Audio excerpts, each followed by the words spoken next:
Muy buenas noches, señoras, caballeros, bienvenidos al Gato al Agua. Como usted sin duda sabe, aunque conviene subrayarlo, dado el bosque de barbaridades que nos envuelve, ¿verdad? Lo más importante que ha pasado en España en los últimos años es la transformación del golpe separatista catalán de 2017 en algo que debe ser aplaudido. Es más, hemos de pedir perdón a quienes lo perpetraron. Esta es la versión oficial desde que llegó al poder Pedro Sánchez y muy particularmente desde que los votos de Junts se hicieron imprescindibles para que gobernara después de perder las elecciones. Y en estas estamos. Una parte fundamental de este camino era el reconocimiento por parte del Tribunal Constitucional de la amnistía gubernamental para los que perpetraron aquel golpe, y la palabra golpe es la adecuada por más que lo quieran vestir de otro modo. Es decir, lo que se vio en octubre de 2017 es que una parte de la clase política se prevalía de los resortes de poder que su condición, ¿verdad?, les atribuía para romper la legalidad, porque sí. Eso fue lo que pasó. Eso es algo que debe ser castigado normalmente. En España no. En España debe ser no solo tolerado y disculpado, sino incluso amnistiado. Es decir, hay que reconocer que no hubo delito, que eso es lo que una amnistía significa. Bueno, parte importante de esto era la validación de esa amnistía por el Tribunal Constitucional, puesto que en la Constitución para nada se habla de amnistías ni de nada parecido. Se prohíben, eso sí, los indultos generales. Pero en fin, y bien, como usted sabe, había un escollo importante porque hay delitos que no pueden ser amnistiados, en especial el de la malversación. Y por tanto había reservas judiciales que se han dirigido al Tribunal de Justicia de la Unión Europea. Hoy es el día en el que el Tribunal Constitucional ya ha hecho saber a todos que va a defender la constitucionalidad de la amnistía. Es decir, que aunque en la Constitución no ponga nada de las amnistías, aunque objetivamente sea un contradios, aunque por analogía respecto a los indultos generales no quepa considerar constitucional la amnistía, sin embargo, sí que es constitucional. ¿Y por qué? Porque lo dice el Tribunal Constitucional. Y además lo dice con un argumento muy sorprendente, que es que como la Constitución no dice nada de amnistías, eso significa que se puede hacer. Claro, tampoco dice nada de la esclavitud. Así que ya sabe usted, si mañana llega usted al poder y quiere implantar la esclavitud en España, otra esclavitud a margen de la que ya tenemos con María Jesús Montero, puede usted hacerlo perfectamente. Bueno, es un disparate y lo peor es la desfachatez. Lo peor es la desfachatez del argumento de una clase política, porque el Tribunal Constitucional es clase política, no es poder judicial, que está dispuesto a hacer mangas y capirotes con la verdad, la ley, la moral, la decencia y con el sursum corda, con tal de seguir aferrados al poder. Mire, a efectos del ciudadano común, que el Constitucional avale la constitucionalidad de la amnistía a los golpistas catalanes significa que los políticos pueden hacer lo que les da la gana y usted a pagar. Y a esto lo llaman progreso. En fin.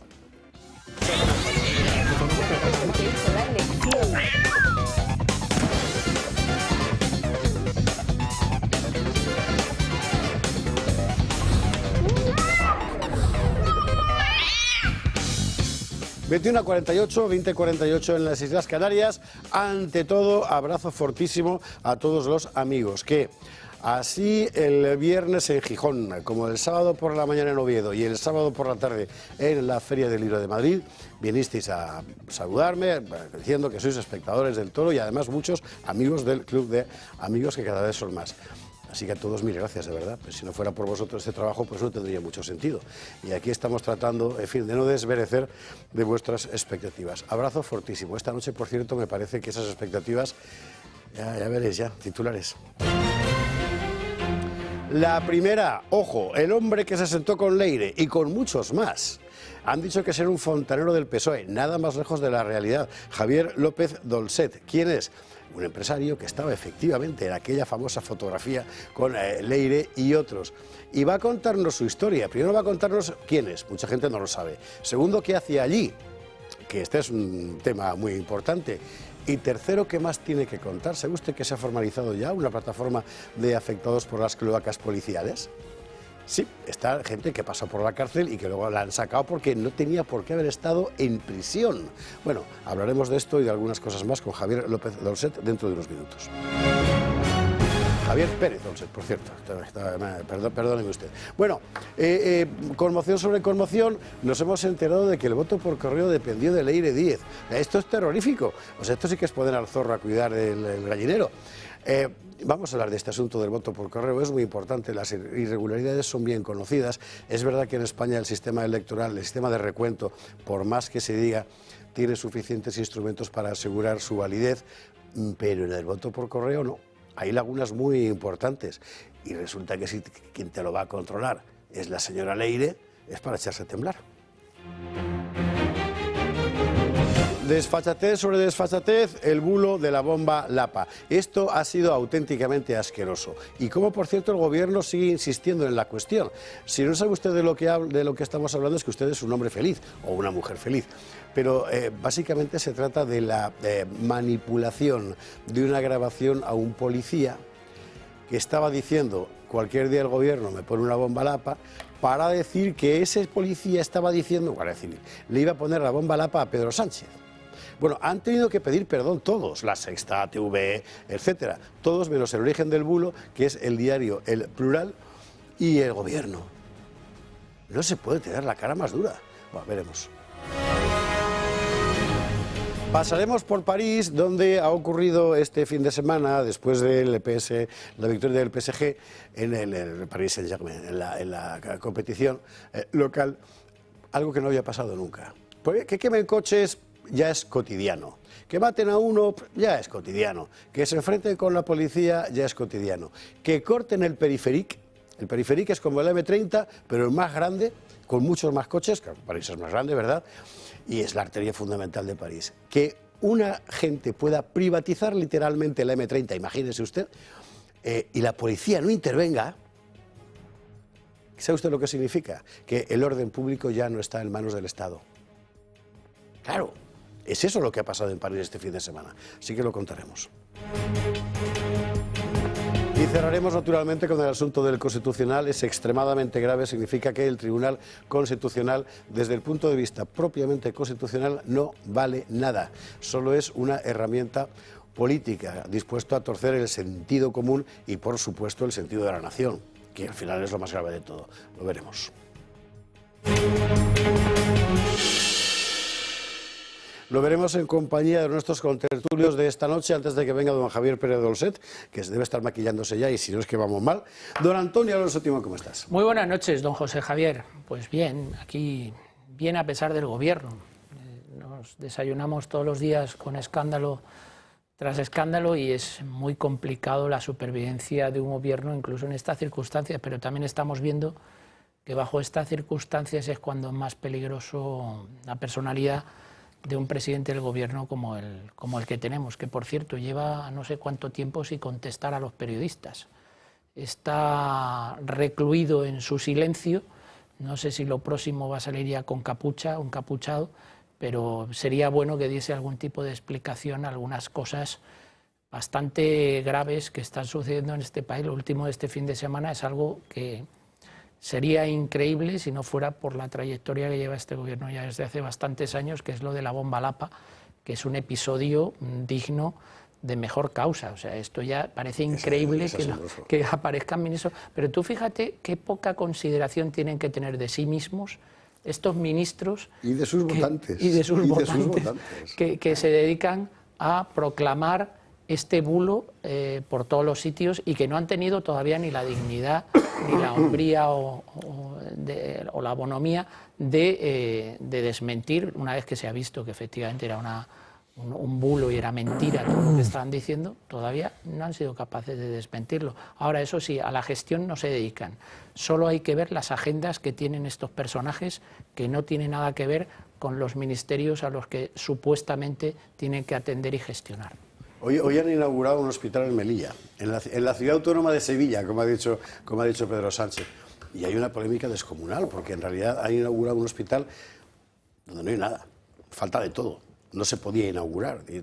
Los profesionales del hospital están diciendo, bueno, ¿y nosotros qué? Que todavía no estamos trabajando allí. Ceuta y Melilla es el único ámbito de competencias en materia sanitaria que le quedan todavía al Estado. Pues ahí estamos. En fin. La ciudad autónoma de Sevilla. Ay, Dios mío.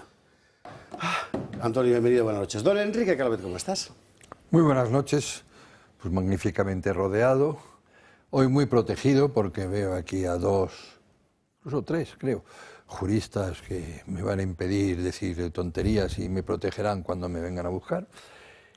Y dos cosas, una, ya que usted ha aprovechado y nosotros entramos en la última recta de la Feria de San Isidro, un año más, agradecer y dar recuerdos a los muchos aficionados de la Andanada del 9 que se acercan para hablarme del programa y de sus opiniones y tal, pero sobre todo del programa, al que a pesar de mí lo ven, y eso es gratificante.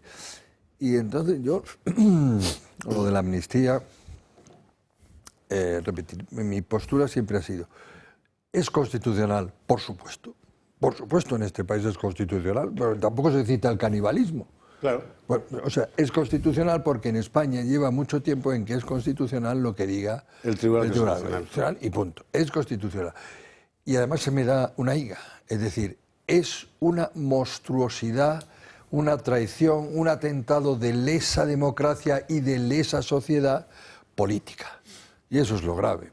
Pues que lo revistan ya con las leyes del Reich, me da igual, o sea, lo grave es que a alguien que tiene por obligación defender el bien común de todos los españoles, pues se le haya ocurrido hacerla, ¿no? Y se le sigue votando. Y se le sigue votando. Y además, los argumentos del PSOE para defender el gobierno, para defender la amnistía, por cierto, han sido particularmente bochornosos. ¿Y sabe usted qué recuerdan? Lo veremos después, a la rendición ante ETA, ¿no? Hemos conseguido normalizar la situación política en Cataluña. Eso, que los separatistas hagan lo que les dé la gana, ¿no? Ese es un argumento del Tribunal Constitucional también, que está muy bien hecha la ley porque se pacifica Cataluña. O sea, es que es un argumento de verdad increíble. La paz de los cementerios, en fin. No, un detalle, he visto que en un diario que podríamos llamar serio, no sé, el país y tal, estaban previendo la sucesión del señor Sánchez porque parece que está muy quemado. Y uno de los candidatos, parece ser que la lucha sería entre el señor Page y el señor Illa. Voy a decir señor, ¿verdad? Bueno, el señor Illa, hablando de Constitución, es un señor que ha pactado abiertamente con los separatistas para no cumplir las leyes y las normas las sentencias, del Tribunal lo cual le faculta para crecer. Y eso va va a gobernar España. Claro. Bueno, pues mire usted, yo qué quiere usted que le diga, yo ya no me lo puedo tomar en serio. Don Enrique, bienvenido, buenas noches. Don Julio Ariza, ¿qué tal? Muy bien, feliz de estar aquí y agradecido de que me haya usted invitado. Faltaría más. Feliz. Siempre es un placer. Es que además un día, desde mi punto de vista, muy importante para Europa, porque las elecciones polacas ayer nos han dado una alegría enorme. Hablaremos de ellas también, si da tiempo, efectivamente. Y además tienen efectos importantes en el conjunto de la Unión Europea, por supuesto para Polonia. Es un día en el que además el Gobierno ha tenido a bien renovar las licencias de TDT, 6 licencias que tenían el Grupo Vocento, que vendió las que tenía, El Mundo, que tampoco gestiona las 2 que tiene, una de Antena 3 y otra de Telecinco, y en aras a la pluralidad, que es el objetivo fundamental para repartir licencias de televisión en España, pues se las han dado por 15 años más, a pesar de que hay una serie de recursos que imposibilitarían que el Gobierno hubiera tomado esta medida. Pero como se salta todas las leyes y todas las barreras, pues lo han vuelto a hacer. Pero bueno, ahí nos van a encontrar en ese asunto, porque es un asunto desde mi punto de vista muy grave y que la gente desconoce. Tan grave como que el secretario de Estado de Rajoy, el señor Francisco Martínez, siga una semana reblandeciéndose en la prisión de Soto del Real contra toda lógica y contra todo sentido. Es decir, me gustaría mucho y espero que Dolcet nos aporte alguna idea de por qué Francisco Martínez, que se iba a sentar en el banquillo con Jorge Fernández Díaz por la operación Kitchen, le hayan anticipado la pena y ya lo hayan metido en prisión sin ninguna posibilidad de tener una medida cautelar. Otra cosa de la que hablaremos con Pérez Dolcet esta noche, efectivamente, que hay muchísimo que contar. Es que le han vuelto a dar la licencia a quien ya la tenía, la utilizaron. Se las han renovado por 15 años más. A los que 15 años más. Yo seré ya muy mayor, no ya son me licencias afecta. vitalicias. ¿A todas las cadenas? No, solamente las 6 que vencían, que caducaban en junio de este año. Pero claro, hace 2 años hubo quien conforme a la Ley General Audiovisual, exigió, cumpliendo las condiciones necesarias, que esas licencias fueran sacadas a concurso de nuevo. Se lo han pasado por el forro, se han saltado todas las leyes, se han saltado todas las normas y han decidido otorgárselas por 15 años más, prácticamente sin ninguna explicación, y además anunciando que van a sacar una más y que se la van a dar al Grupo Prisa. Estamos ya en unos niveles de prevaricación que, chico, ya no estoy perplejo, pero en cualquier caso están perjudicando clarísimamente la posibilidad de que haya otros operadores en televisión digital terrestre en España que aporten un poquito de pluralidad a un ecosistema televisivo que está completamente vendido y enganchado, vamos. Julio, bienvenido, buenas noches. Don Jesús Trillo, ¿cómo estás? Muy bien, buenas noches, ¿qué tal? Pues yo también sorprendido con todas las cosas que están aconteciendo en este país. Y la verdad es que yo creo que os habéis equivocado al dar la noticia del tema del Tribunal Constitucional. Y realmente no ha dicho que el legislador pueda hacer todo lo que esté no prohibido por la Constitución, sino por Pedro Sánchez, que es diferente. Entonces, se ha equivocado la ponente del Constitucional, sí, entonces. En ¿no? realidad, Ya. quien debe prohibir o no prohibir es Pedro Sánchez, y la voluntad de Pedro Sánchez es la que manda en este país. Yo creo que este país se está produciendo un fenómeno que se ha producido a lo largo durante todo el siglo XX, ¿no? Más fundamentalmente el siglo XX, aunque ya anteriormente, pero bueno, que es la sustitución del sistema democrático, la crisis del sistema democrático por la personalización de la política. La sustitución de las instituciones por una persona, que en este caso es Pedro Sánchez, ¿no? Y esto va siendo ya clamoroso, y de tal manera que, bueno, pues es asimilable, pues a la dictadura de un Lenin, Stalin, o de un Mussolini, o de un Hitler, ¿no? Es decir, que ya no valen las instituciones, ya no vale el derecho, vale la voluntad del Führer, vale la voluntad del dictador en este caso, porque cada día más aquí, pase lo que pase, ya sea la ley de amnistía, ya sea lo que acaba de contar Julio de la arbitrariedad en el otorgamiento de licencias de televisión, nada más y nada menos, aquí no pasa nada. Es decir, Sánchez es absolutamente inmune, hace lo que le da la gana y es un país dominado totalmente. Porque tú decías por el PSOE. El PSOE es una máquina al servicio de Sánchez, como se está viendo, ¿no? Es decir, ya hasta la señora esta Mata Hari que han sacado ley de no sé qué, ¿no? Mata, solo Mata. Hari no. Vamos, la nueva Mata Hari del PSOE, trabajando para él directamente. Vemos que encima está al cargo en la Dirección General de Correos del tema del voto por correo. Increíble, ¿no?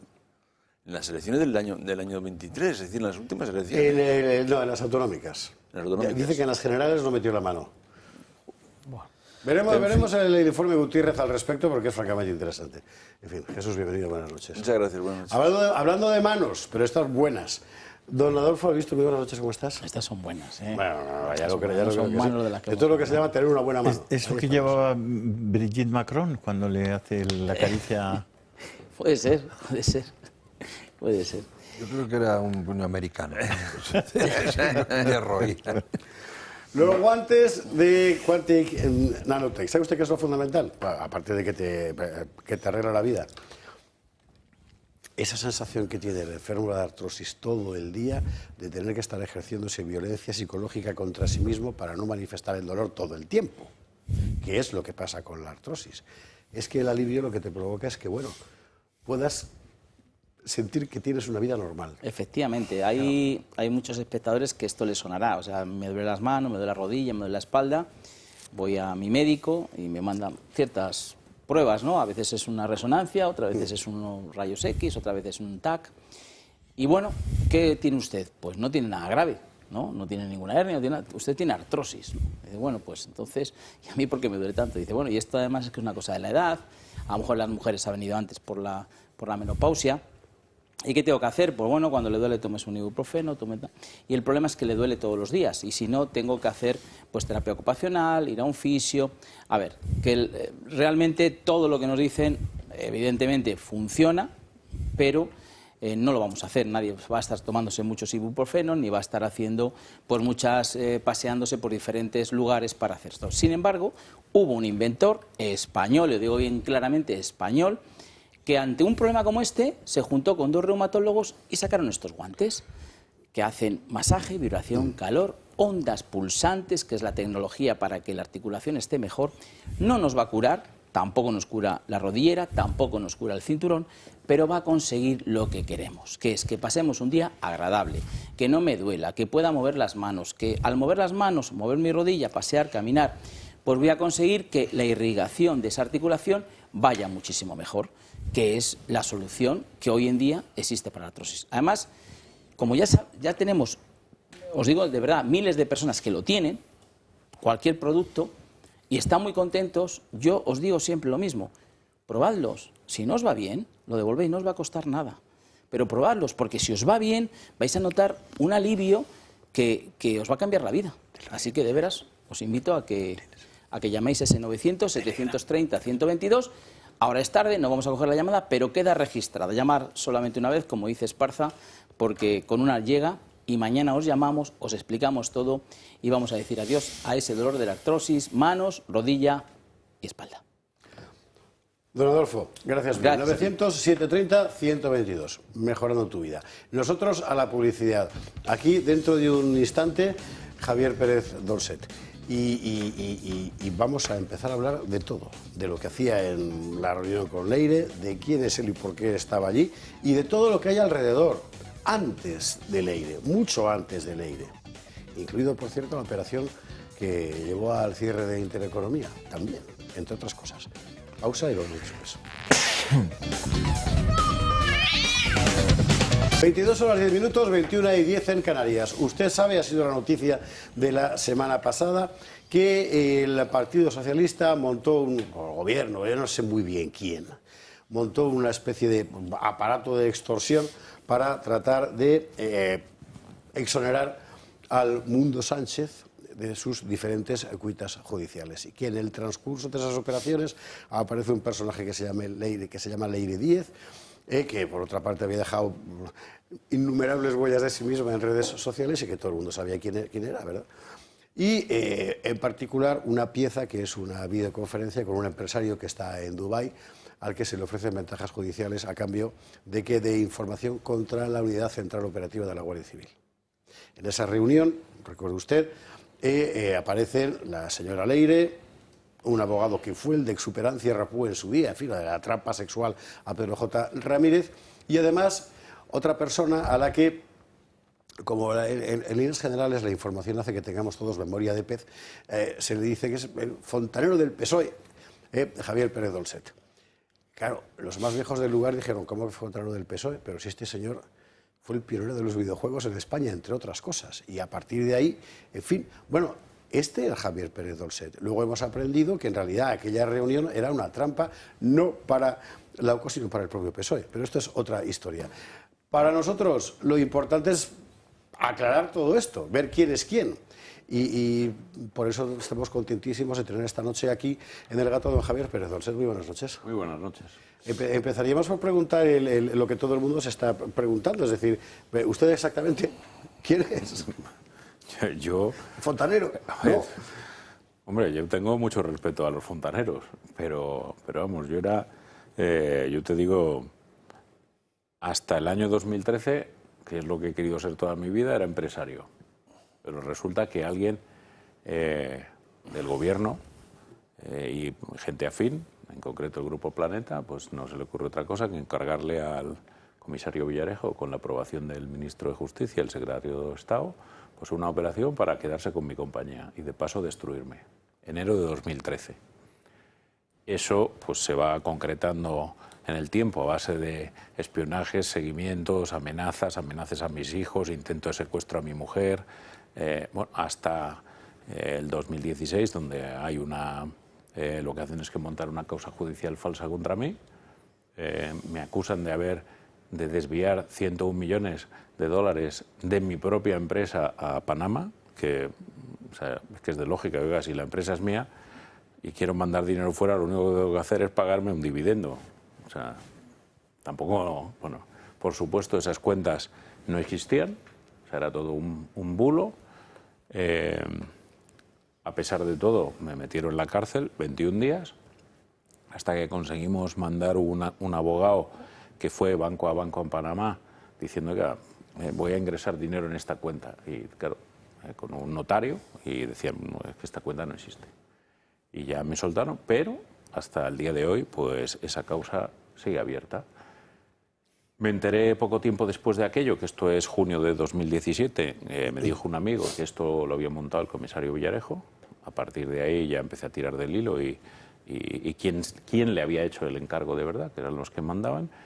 Y bueno, y montamos un equipo de investigación muy grande en el 2018 para intentar esclarecer o llegar a cómo se había hecho esto, ¿no? Y claro, y lo que nos hemos encontrado por el camino, pues que esta es una de 167 operaciones ilegales que se hicieron entre 2008 y 2017. Bien. Tenemos ya situado al personaje. No es un fontanero del PSOE, está claro de dónde viene Javier Pérez Dolcet. Y bien, ahora la pregunta es, ¿y por qué aparece usted con Leire Díez y Jacobo Teixeira y todo esto? Pues mira, por varias razones. Primero, Jacobo es uno de mis abogados. Y tiene, efectivamente, fue el cliente de esa señora al que citáis, tiene otros clientes, bueno, claro, cuando tú tienes más convencionales, digamos. Un abogado, no, menos incluso. Incluso menos. Pero claro, cuando uno es abogado penalista, pues, sí, pues claro, pues es lo que ocurre, ¿no? Pero bueno, conoces gente pintoresca y tampoco, pues oye, es lo que hay por el mundo, ¿no? Y, o sea, que eso por un lado, Jacobo es mi abogado desde hace 7 años, es un tío realmente espabilado, además de ser abogado, es un muy buen informático, con lo cual que los temas de búsqueda de información y tal, pues nos va muy bien y funciona muy bien.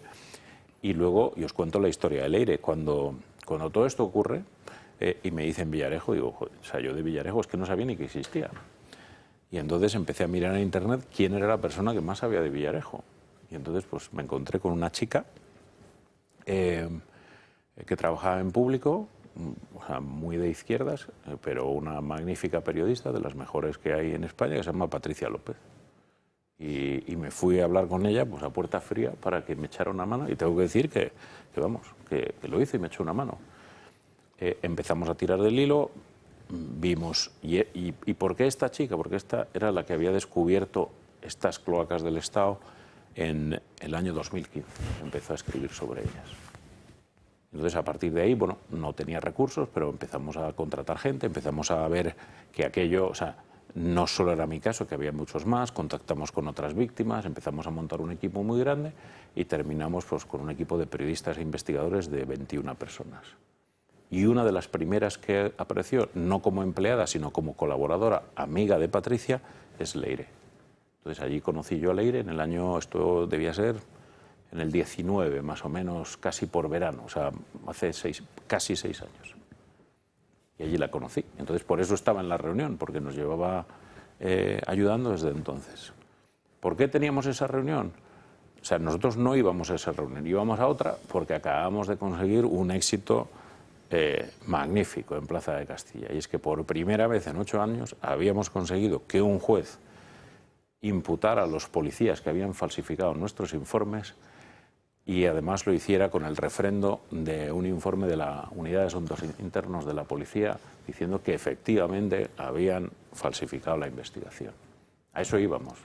Pero Jacobo nos dijo, oye, entrar aquí, que es un tema muy interesante y tal, y es una gente muy seria, y aquí una persona del CNI, y que os van a contar una serie de cosas de un tema que te interesa a ti, que era el fiscal Grinda, que era el de mi caso.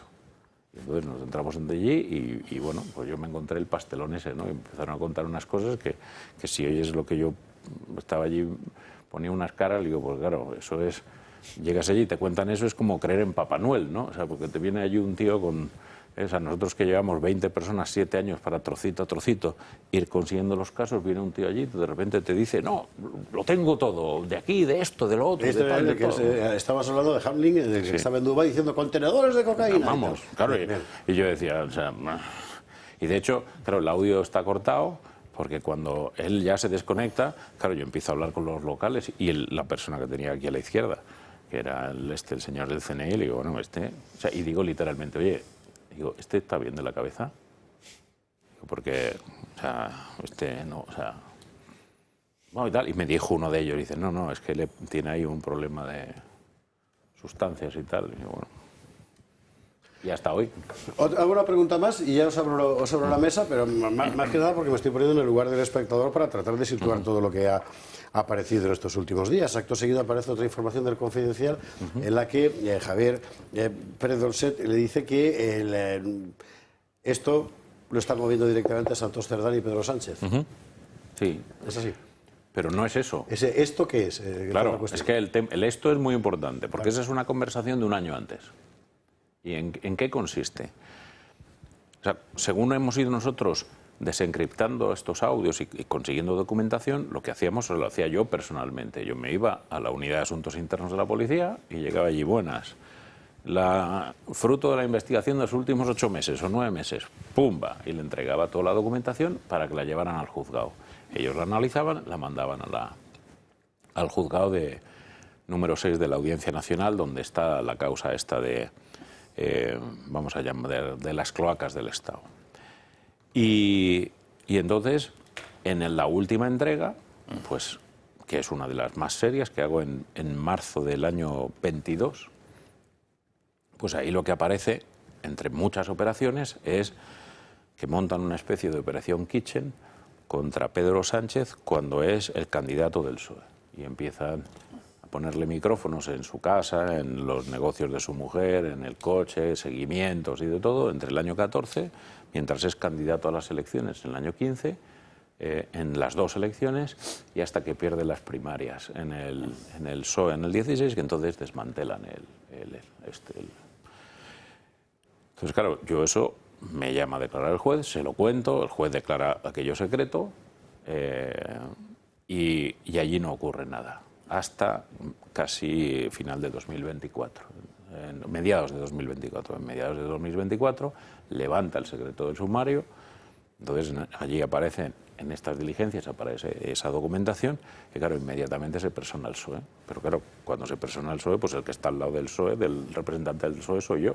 Entonces, pues allí vamos cada 15 días a ver qué diligencias se van haciendo y hay una serie de grupos allí personados y el que se sienta a mi lado es el del PSOE. Y entonces, claro, lo primero que hace es preguntarme, oye, esto es un espionaje. Digo, sí. Digo, bueno, pues ya se lo puedes decir a tu jefe. Digo, pues claro, la víctima es él. Digo, así que cuéntaselo. Y entonces, esa conversación es que una de las que yo tengo después con estas personas, les voy contando, le digo, mira, es que me ha ocurrido esto. Digo, claro, o sea, ¿cómo no lo vas a ver si él es la víctima? Y le he dicho yo, entre otras cosas, al abogado que se lo diga. Así que, y en eso, digo, yo soy muy transparente. Para mí, lo decía el otro día además, digo, una víctima es una víctima. No hay, digamos, color en su carne político. Y entonces, hasta donde a usted se le alcanza, ¿hay o no una operación gubernamental contra la UCO? O sea, desde luego que yo sepa, no. Yo, y fíjate, en esos 8 años de investigación, todavía no me he encontrado la participación de un guardia civil. ¿Por qué? Porque la relación entre policía y guardia civil es inexistente. O sea, cuando la policía habla de la guardia civil es en un nivel tan despectivo que la colaboración es imposible. No me estaba refiriendo a eso, en realidad. No, sí te he entendido. Lo que pasa es que para que haya una operación tiene que haber información. Y desde luego yo no la tengo y no me he cruzado con nadie, con lo cual es imposible. Entonces dicen, bueno, ¿y hay contra ellos? Pues que yo sepa, desde luego no. Seguro que no. Señores. Bueno, es que es tan interesante. Sí, interesantísimo. A ver, hay muchas cosas, ¿no? Como yo conozco a Javier Pérez Dolcet mucho y le considero amigo mío, por tanto, quiero partir de esa verdad porque para que la gente sepa que estoy hablando con una persona a la que conozco y a la que aprecio y respeto además, porque él ha tratado durante todos estos años ni más ni menos que de restaurar la justicia en un asunto que le ha afectado a él y a su familia de forma radical y promovido por personas que siguen teniendo el control de un montón de parcelas de poder en este país, ¿no? Entonces, yo le respeto mucho porque creo que el trabajo que ha hecho es el trabajo de alguien que simplemente trata de restaurar la justicia. Y él además no se ha manifestado nunca desde un punto de vista ni partidista, ni ideológico, simplemente él entiende que hay un grupo, que está vinculado a las fuerzas de seguridad del Estado, especialmente a la policía, y algunas personas vinculadas a medios de comunicación muy poderosos que han utilizado ese poder no para beneficiarse ellos y conseguir objetivos para ellos, sino para perjudicar a terceros. Y en ese camino, ahí se abren un montón de cuestiones que podríamos empezar, por ejemplo, si te parece bien, por el tema de Francisco Martínez, que recientemente ha sido metido en prisión, cuando él estaba pendiente del juicio oral con Jorge Fernández Díaz por la Operación Kitchen. ¿Cómo interpretas, con todo lo que tú conoces, cómo interpretas el que en este momento Francisco Martínez haya sido detenido por un tema aparentemente menor, de un hackeo, de un abogado? Vamos, él representa como abogado a una persona y lo meten directamente en prisión y no le dan ni opción de poner una fianza para salir. ¿Qué hace Francisco Martínez en prisión desde tu punto de vista? A ver, déjame, o sea, yo, para que entendáis mi opinión, déjame que cuente mi experiencia con él, ¿vale? Él es mi verdugo. O sea, él autoriza, a sabiendas o no sabiendas y tal, la operación contra mí. Vamos, si lo sé.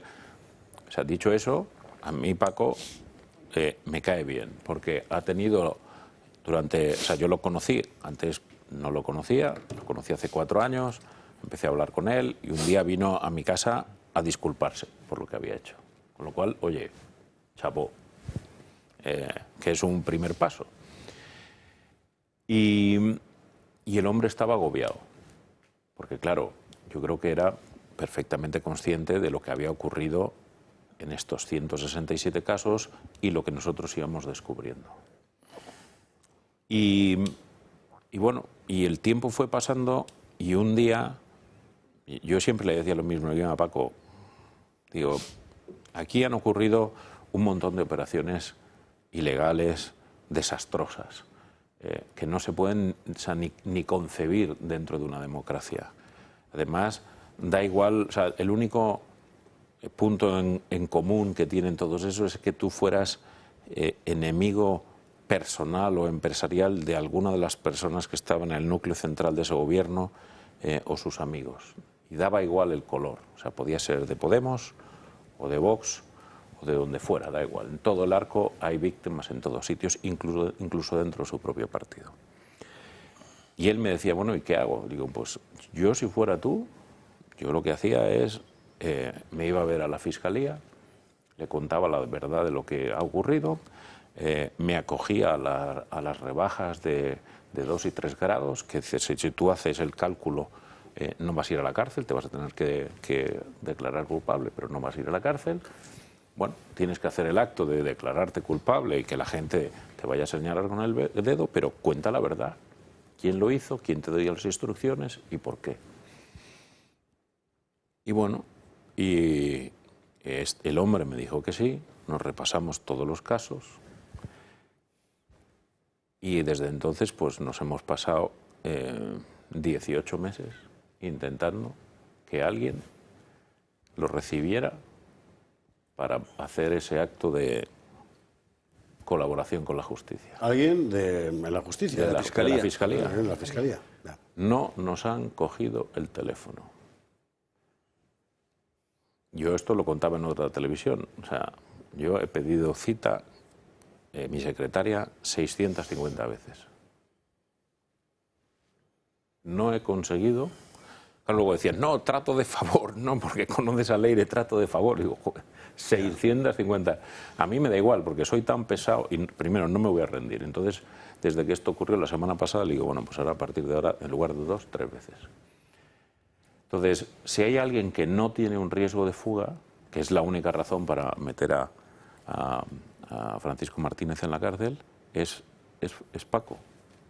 Porque él quería contar lo que había ocurrido. Quería.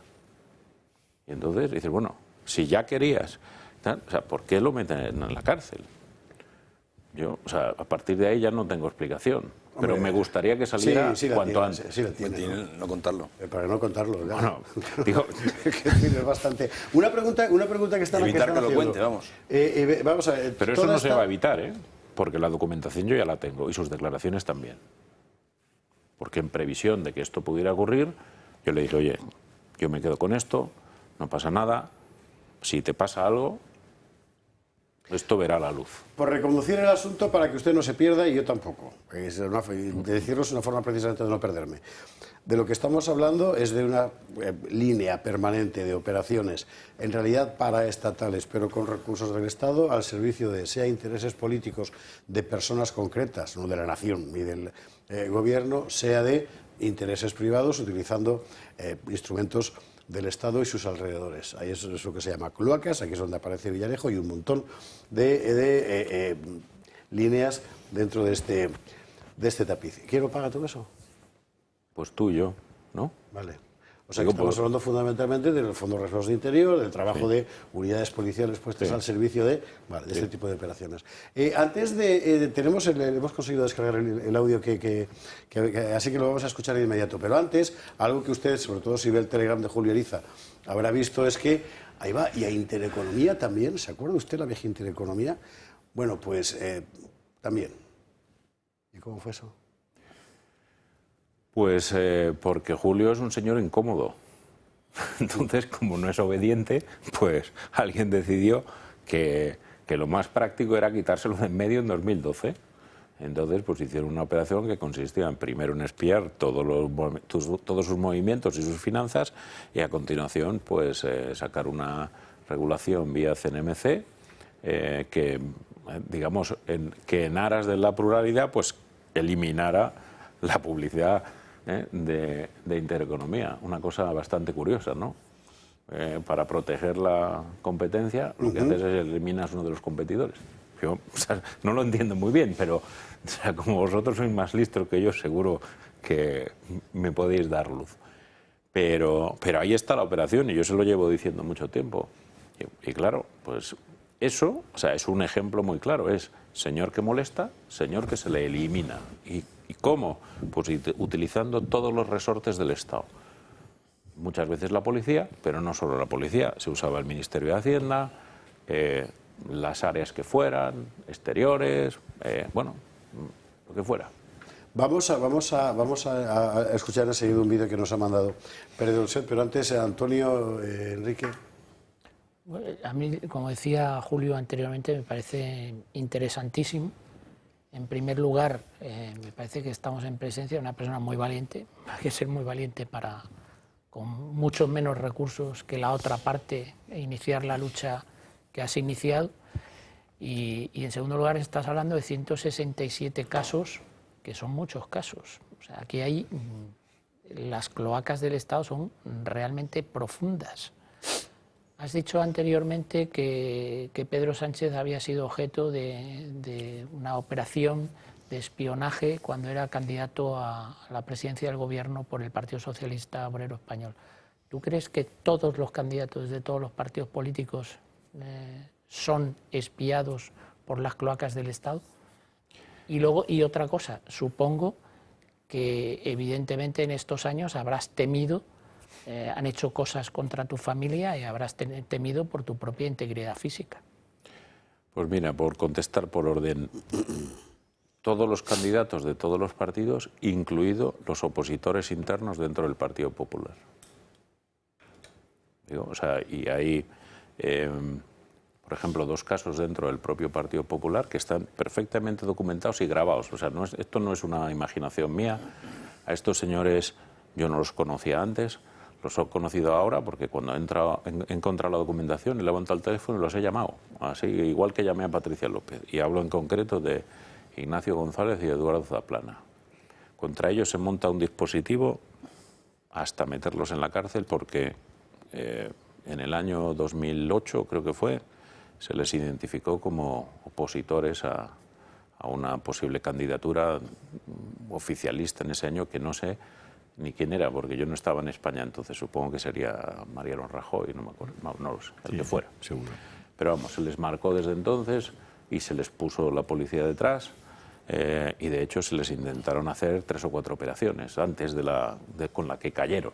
Entonces, o sea, sistemáticamente se fue detrás de ellos. Entonces, por contestar a tu pregunta, a todos. O sea, si te vas a la izquierda tienes a Pablo Iglesias y todo su grupo. Y ahí digo, podemos hablar de Pablo Iglesias, pero realmente estamos hablando de prácticamente la cúpula entera de Podemos. De hecho, hay una hay una investigación en la Audiencia Nacional de eso, donde hay, pues creo que son unas 6.500 consultas, para empezar, a las bases de datos restringidas del Estado contra esos señores, o sea, contra todos, básicamente. Si sigues en el arco parlamentario, pues tienes, bueno, si te vas a los grupos nacionalistas, pues Esquerra y Junts, lo que era Convergencia, ahí están todos, pero todos, sin excepciones. En el PNV hay menos. Bildu no lo conozco, no puedo decir nada, pero si sigues en el PP ya hemos hablado, el PSOE por supuesto, estamos hablando de Pedro Sánchez en el 2014, pero antes los espionajes a miembros del PSOE empiezan mucho antes, y luego, y si te vas a Vox, pues aquí tenemos la víctima de Intereconomía con un puñal en la espalda. De todas formas, hay una cuestión que no es por echar agua al vino, o sí, es más bien por echar canela al vino. Vamos a ver, que los servicios del Estado investiguen a partidos separatistas que quieren romper el orden constitucional, a mí es que me parece exigible, no es que me parezca mal.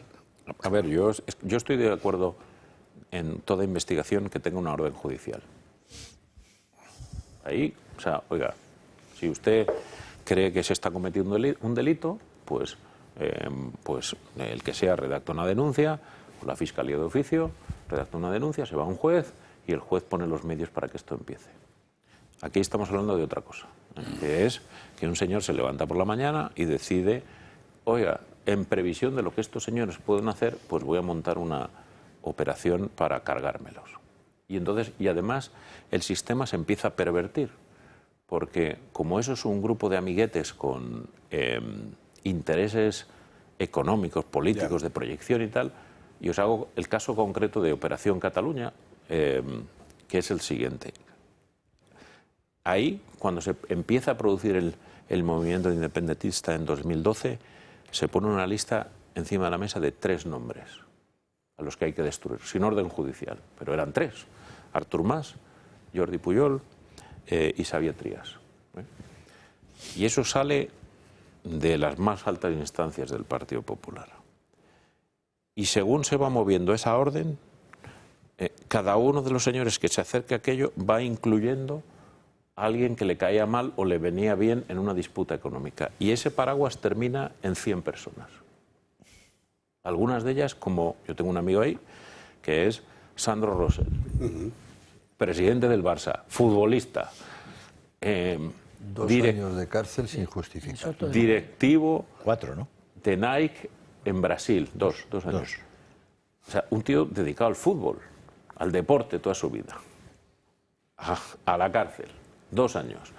Tú te lees el informe policial, que yo lo he hecho, de Sandro Rosell, aparte de encontrarme cómo se había montado aquello, y lo que pone en la primera página, dice, este señor tiene 2 cuentas en Estados Unidos a través de las cuales canaliza el cobro de comisiones de partidos internacionales y en su relación con la FIFA, y desde ahí lo blanquea y lo manda a España. Eso es la primera página del informe. Bueno, tú te vas a esas cuentas y resulta que esas cuentas nunca existieron. Nunca.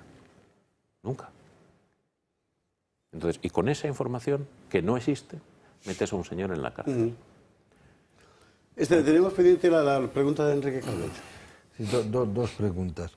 La primera, lo que usted dice está cubriendo por lo menos 10 años o más si hablamos ya del 2005 más, de la política española. Yo no soy jurista, lo que me interesa ahí es la política. Por lo tanto, está cubriendo distintos tipos de gobierno. Eso supondría que quien está detrás de todas estas, estos asquerosos chantajes y abusos de poder, ¿es una especie de Estado dentro del Estado? O sea, ¿es independiente de los gobiernos que haya? No, digamos, esto es como un tumor en el cáncer, ¿no? Cuando hablamos que empieza en el año 2008, que son las primeras que tenemos documentadas, es cloaca de baja intensidad, vamos a llamarlo. Es como si estuvieran haciendo las provincias, ¿eh? Sí. Entonces, la primera operación significativa que hacen es contra el alcalde de Estepona, en Málaga. ¿Pero quién lo ordena? Eso, ¿quién decide que se van a meter con...? En este caso concreto, el ejecutor es Villarejo y lo hace coordinadamente, aunque nunca ha aparecido ahí, con el marido de María Dolores de Cospedal, sí. Ignacio López del Hierro, y con la propia Cospedal van contándole lo que están haciendo. Obviamente no les cuentan que se lo están inventando, lo que les dicen es que aquellos señores son unos chorizos y hay que matarlos. Políticamente, ¿no? Montan la operación, han pasado 18 años desde entonces. Yo por ese camino he conocido ese alcalde, Antonio Barrientos, hasta que han salido todos absueltos. 18 años. En esos 18 años hay que tener en cuenta que ha habido 2 personas que se han suicidado, porque no han aguantado la presión. Entonces, eso, digamos, esas cloacas periféricas se producen mientras, digamos, van entrenando el sistema y van viendo cómo funciona. Y van avanzando hasta que, bueno, cuando el Partido Popular gana las elecciones en noviembre de 2011, pues se desmelenan auténticamente. Y entonces ahí se produce ya un estallido, ya utilizando, antes se utilizaban los recursos del Estado, la policía y tal, digamos, de forma sin que lo conociera las cúpulas centrales. Ya claro, cuando esos señores ocupan las cúpulas de la policía y de todo, pues aquello es ya el acabose. Pero era la segunda pregunta nada más. Yo entiendo lo de intereconomía, es decir, hay el beneficio político, lo que se persigue políticamente está muy claro, pues, eliminar ruido nefasto, etcétera. Yo le preguntaría a usted, parece que lo demás se deba a intereses económicos, entonces le preguntaría a usted, si tiene a bien contestarme, por supuesto, con lo que le hicieron a usted, ¿qué se perseguía políticamente? ¿Conmigo? Sí. Bueno, está por escrito, o sea que no... Perdona, no, digo para que... Lo quiero decir porque está por escrito y declarado por el señor Villarejo, que ahora hablaré un segundo de él, en el juzgado y en el Congreso de los Diputados. A ver, lo que dice Villarejo literalmente es: la operación contra mí la encarga Planeta para quedarse con mi compañía y destruirme. O sea, economía, vamos, o sea que es... Sí, dinero. Lucha corporativa, Vale. claro. Y entonces, ¿qué precio pone a eso? Que es ¿por qué el ministro y todos apoyan eso? Porque le dice, en ese momento el ministro está lanzando Operación Cataluña contra los catalanes, que hablamos antes, de los 3 a los 100.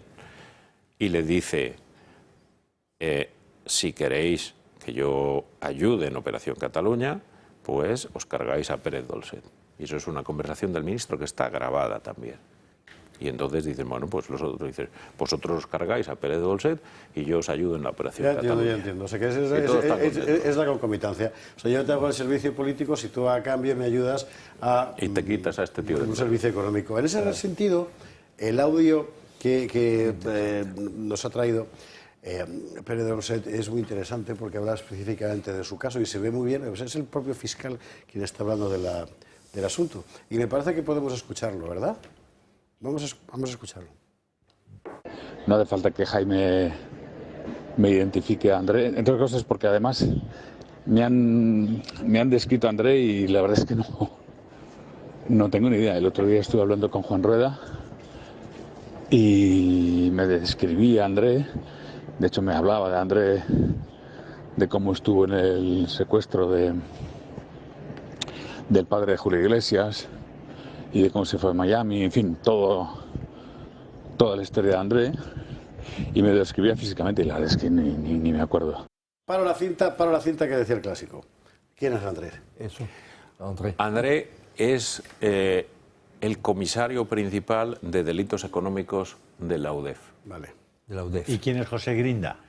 El fiscal anticorrupción de mi caso. Seguimos. No sé, mi idea, ahí Carlos lo tiene más claro, tiene una idea bastante más definida de André, y él junto con María, una de las policías que está que estaba entonces con Fernando Guerrero, ha sido quien me ha identificado más.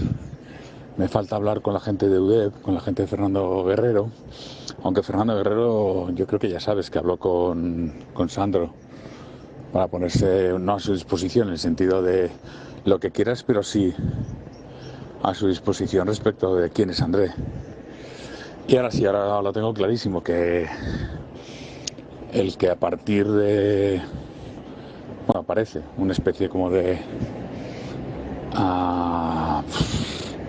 no sé si llamarlo tenaza o algo raro, pues se cita o le cita o es citado, yo no sé los términos de la expresión, pero habla con José Lara en unas dependencias policiales, cosa que no podía haber hecho.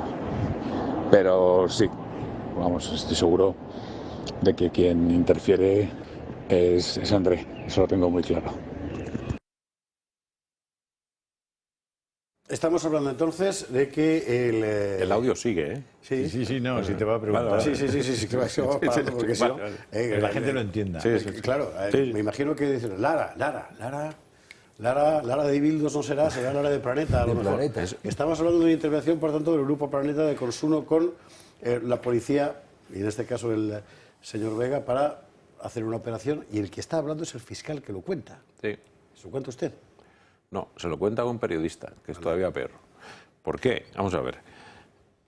El que está hablando ahí, o sea, del José Lara del que habla es el consejero delegado de Planeta, o sea, no es el Botones, ¿eh? El consejero delegado de Planeta, que es muy importante. Oye, entonces lo que cuenta, digo, para ponerlo un poco de contexto, resulta que lo que ha ocurrido es, yo había puesto una denuncia porque estaban, o sea, básicamente porque estaban amenazando a mis hijos, literalmente, para quedarse con la compañía. Y entonces resulta que aparece este comisario que llama al denunciado, porque los que había denunciado yo eran el Grupo Planeta y José Lara, entre otros, le cuenta la denuncia, como dice el fiscal, interfiere, y ahora seguiremos a ver lo que dice en el resto del audio, policiales. en dependencias policiales, cambian los papeles de la denuncia, ¿eh? Y todo eso el fiscal lo sabe y dice que lo tiene clarísimo. En lugar de ir al juzgado y contárselo al juez y hacer una operación contra los señores de Planeta, no solo por falsificar mi causa, sino por encima manipular la justicia, en lugar de hacer eso va y se lo cuenta a una periodista, que es, bueno, pues otro delito de revelación de secretos. Y mientras hace eso, se va al juzgado y dice que todo está bien. Entiendo. Pues sí, vamos sí. a terminar de escucharlo, son 30 segundos más lo que nos queda, y con eso terminamos de hacernos un dibujo de cómo funcionaba la cosa. Sí, lo de André en Planeta ya me lo habías comentado. Y... a ver, evidentemente es algo preparado. Pero este André, joder, es que lo que me he ido enterando es la hostia. Es un tema absolutamente encantador, por decirlo de una manera fina. Bueno, estamos hablando entonces de... no sé si llamarla mafia policial y que nos pongan una denuncia, pero sería lo menos, ¿no? Vale. Yo he puesto una denuncia con esto, contra el fiscal, o sea que... Dos preguntas. Una, Francisco Martínez, ¿por qué no ha hecho una declaración notarial, por ejemplo? Bueno, no ha hecho una declaración notarial, pero tenemos una declaración grabada, con su voz y la mía, repasando uno a uno todos esos casos que contaba antes. Que a lo mejor no tiene el mismo valor, pero bueno, algo es algo. La segunda, la vinculación de todo esto que emerge aquí, de toda esta red preexistente, con lo que está ocurriendo hoy.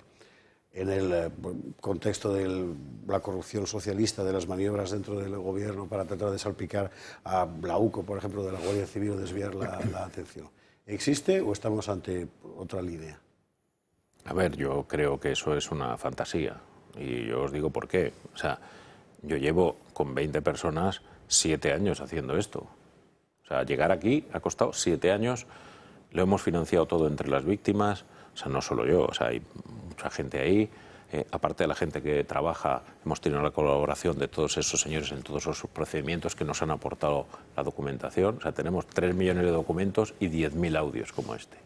O sea, que esto no es una cosa pequeña. O sea, y nos ha llevado ese tiempo. Entonces, o sea, montar un aparato de este tipo, supuesto aparato de este tipo, con una militante de base de Cantabria, o sea, esto me suena a mí más bien a Heidi. O sea, el que se crea eso, yo, chico... Pero bueno, oye... Pero la hemos escuchado a ella. ¿Eh? La hemos escuchado a ella. Sí. Claro. Pero ahí hay historia. Yo ya me estoy enterando, cuando me termine de enterar del todo, ya la contaré en unos días. Pero ahí hay tomate, ¿eh? De momento lo que hay es Publi, sí o sí, porque son y 49. Vamos a seguir hablando con Javier Pérez Dolcet, un último tramo, ya con preguntas y respuestas más rápidamente por vuestra parte, si os parece. Ahora la pausa, porque hay que hacer la pausa sí o sí. A la vuelta continuamos esta conversación.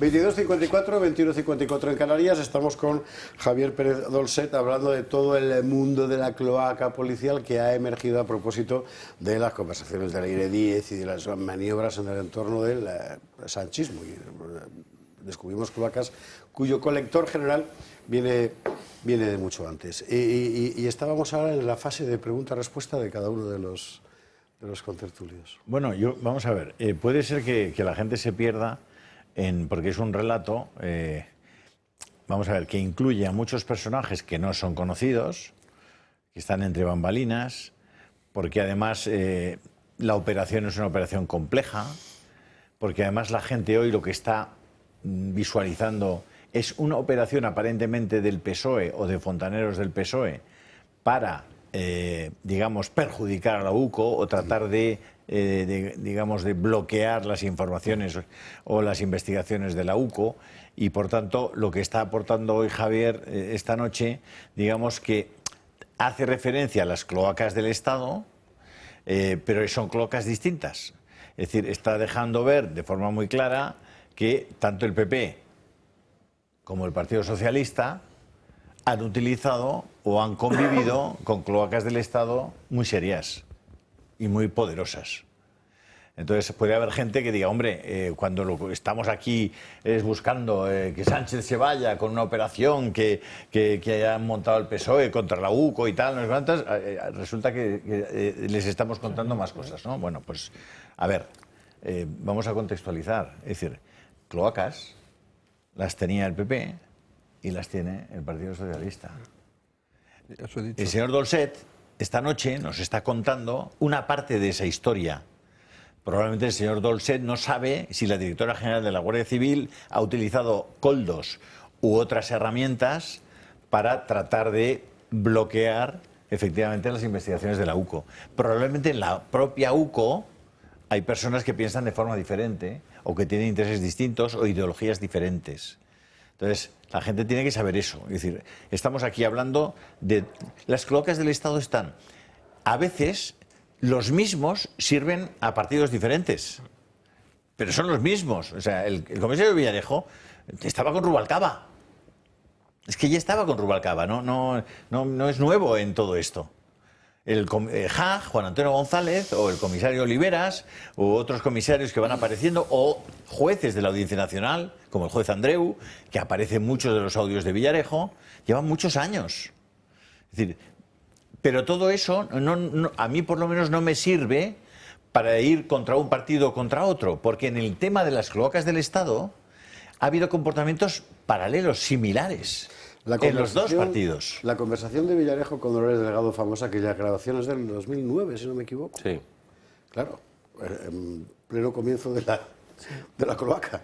Cuando estaba ya empezando a crecer. Bien. Sí, a mí me parece que para los espectadores de Gato al Agua es muy importante que les hagamos esta distinción. Este señor nos puede contar una parte de la historia de las cloacas, en las que no solamente hay policías, que no hay guardias civiles, por cierto, no aparecen, por lo menos en esa historia. Muy poquito, o sea, testimonial, o sea, no... Pero sí hay medios de comunicación. Sí. El señor Mauricio Casals es un señor que es el puntal del grupo A3 Media.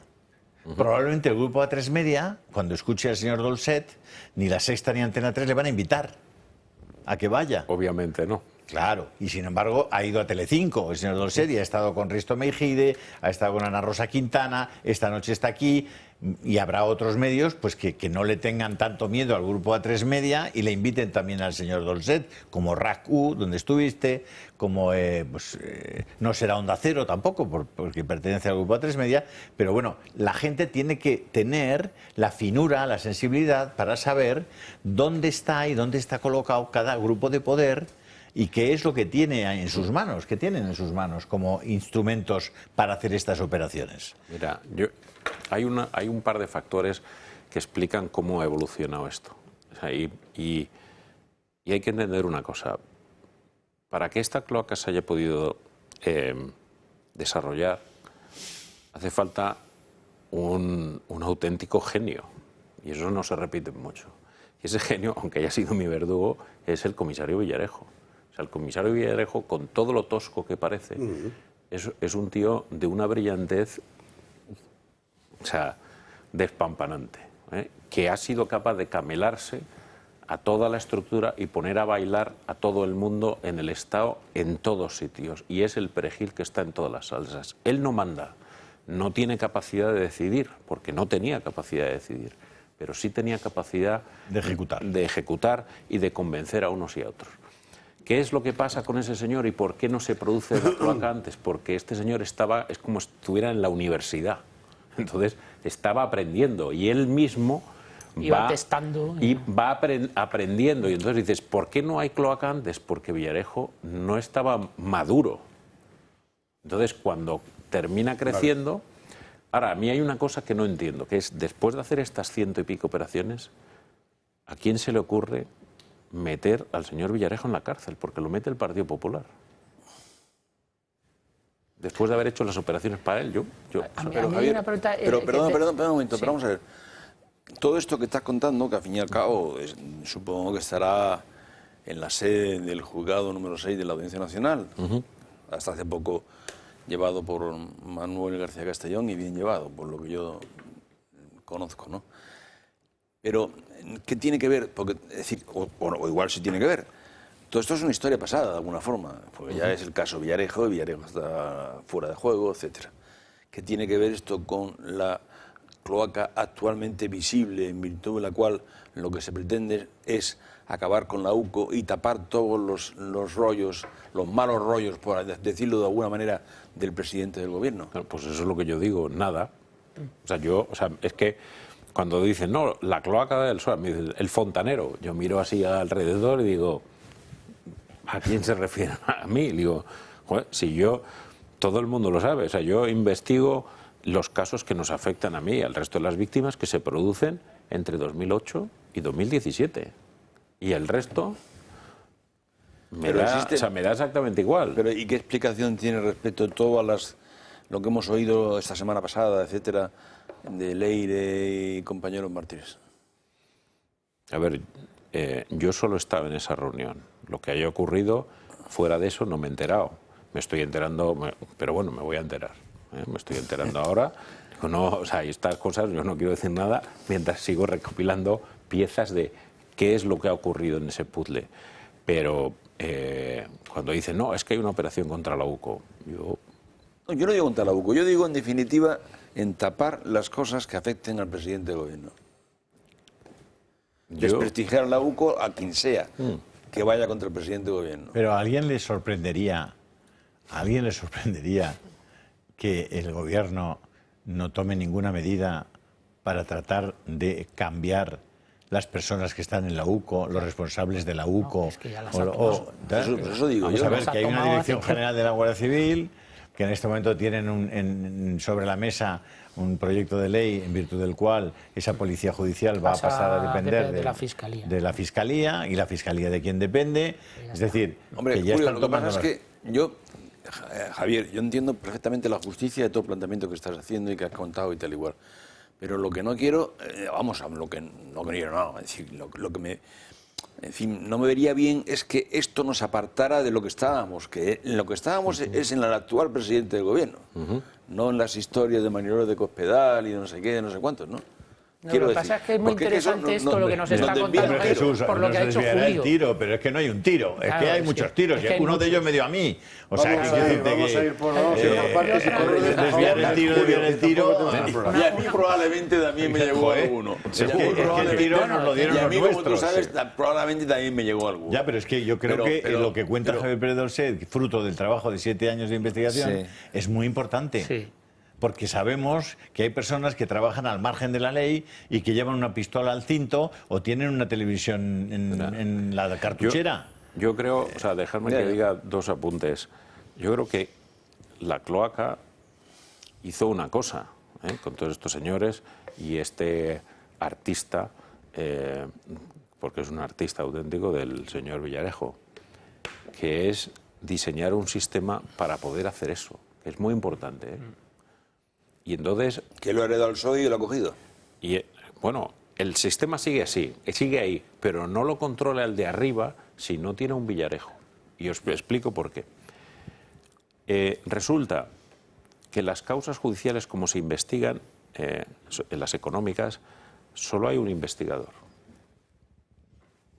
que es un señor normalmente joven, con muy poquita experiencia. Eso me lo he encontrado yo, lo he visto en cientos de casos. Bueno, cientos no quiero exagerar, decenas, más de 100, eso sí. Y este señor tiene la potestad de firmar un informe y ese informe automáticamente se convierte en verdad. Tiene presunción de verdad. Presunción de veracidad, como agente público. Y yo he visto informes como el que contaba de Sandro Rosell o como el mío, que son un auténtico disparate. Seguro que algunos de los ilustres de aquí son profesores universitarios y cosas de este tipo. Vamos, un alumno te presenta una cosa de esas y le dices, suspenso, 0, no vuelvas por aquí. ¿Vale? Pero eso se convierte en un papel teóricamente veraz. Eso va a un juzgado. En un principio de prueba.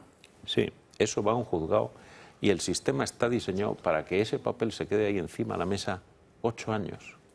Y ese señor, imputado con ese papel, en esos 8 años es destruido por los medios de comunicación.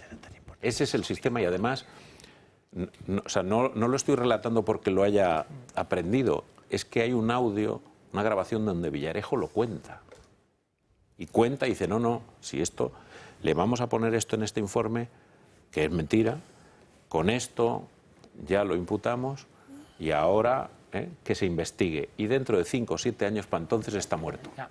Yo sí que quería comentar, antes lo has definido muy bien, Javier, que esto es un tumor que tiene cierta metástasis ya, pero hay medidas, hay quimio y hay radio. ¿Has encontrado tú dentro del propio sistema contrapesos que intentan frenar estas cloacas? Porque tú has hablado antes de que tú estabas en una reunión al lado de un representante del CNI.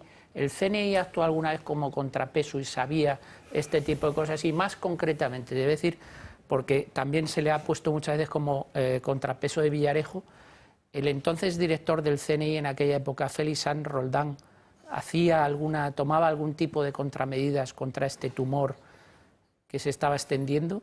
A ver, o sea, el problema es que las actividades del CNI no están documentadas, con lo cual dices... Pero tú, por lo que has podido ver...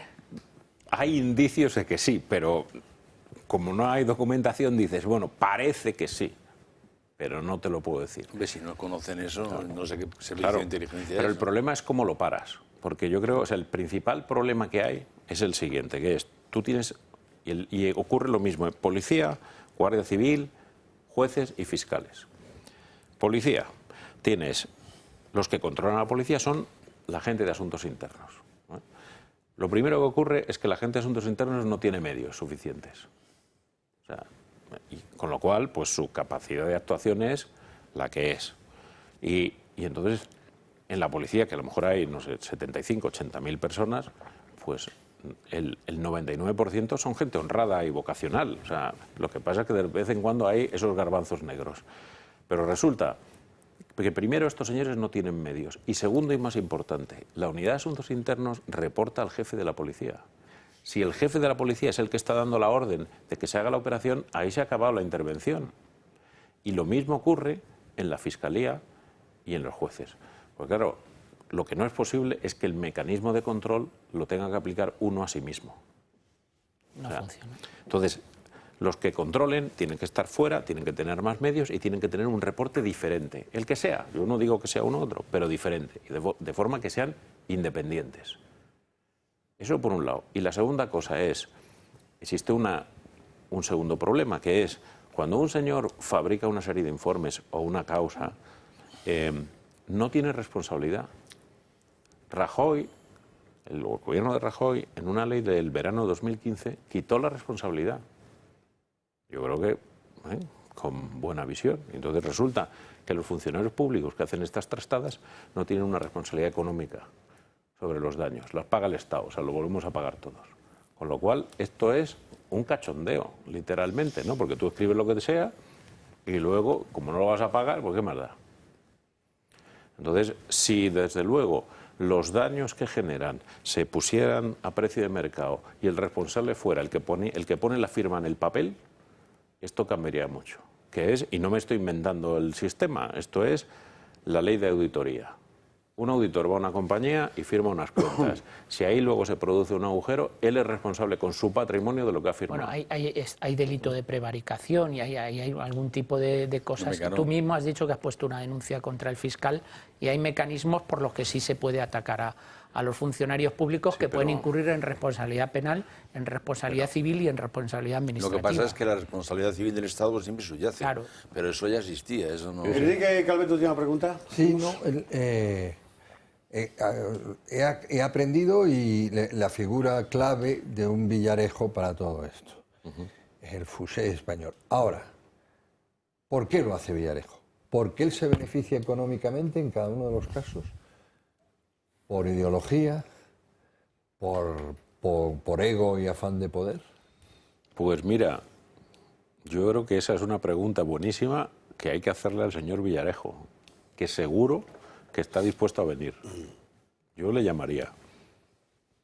Pues le llaman, porque probablemente... Si está a las órdenes de alguien es distinto que si lo hace para él. Pues este tema es tan interesante que pero eso ya es un estado dentro del Estado. Yo es que no conozco a Villarejo. Ni yo tampoco. Pero he hablado por teléfono un día con él. 10 segundos. Me lo pasó Javier de la Rosa, que nos estaba contando cosas de lo que estaba pasando en Cataluña en ese momento, cuando se produce la famosa conversación de Pilar Sánchez Camacho en la Camarga con la novia de Jordi Pujol, hijo mayor. Javier de la Rosa me cuenta que le han dado no sé cuántos miles de euros, no voy a decir la cantidad, en un maletín, y se lo han dado en Torre Picasso y se lo ha dado un abogado que se llama José Manuel. ¿A Villarejo? José Manuel Villar. No, pero que se le han dado ese dinero al señor de la Rosa. Al señor de la Rosa. Javier de la Rosa. Si conseguía que Javier de la Rosa viniera a la Audiencia Nacional a declarar contra los Pujol. Y parece que también, me cuentan en ese momento, lo digo porque eso lo viví yo en primera persona, y puedo contarlo. También le dieron una cantidad similar a la que había sido novia de Jordi Pujol, que vino a contar que iba en el tren y llevaba bolsas a Andorra. No sé si lo recordáis, todo esto, yo lo recuerdo bien, ¿vale? El señor de la Rosa me dice, tienes que conocer a José Manuel Villar, o José Villar, o Pepe Villar, o algo así, que es un tío cojonudo y tal. Mira, te lo voy a pasar. Lo típico, te pasa en el teléfono. Y yo oigo la voz de cazalla de un señor, y dije, joder, dice, encantado, un saludo. Esa fue mi conversación con Villarejo, al que nunca conocí, al que nunca vi, y luego me encontré con todos los miles de audios, porque grababa absolutamente todo. Pero no han salido esos audios, porque os aseguro que he escuchado muchos audios que cualquiera, uno de esos audios podría ser una semana de titulares de prensa en España. ¡Uno! Pues están guardadicos. Claro. Enrique, última pregunta, ¿cerramos? No, yo ya está. Era eso, sí, el saber qué mueve a Villarejo, si es un político o dinero. Yo tengo una última pregunta.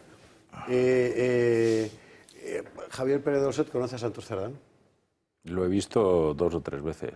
Conocer, saludar, intercambiar 30 palabras, si eso es conocer, bueno, ahora, no sé si habéis leído, digo, porque como os está diciendo que yo soy fontanero y tal, esta mañana he hablado con, bueno, ayer realmente hablé con el resto de las víctimas que componemos ahí la asociación, aunque no estamos constituidos como asociación, nosotros nos llamamos asociación. Agrupación. O agrupación, ¿no?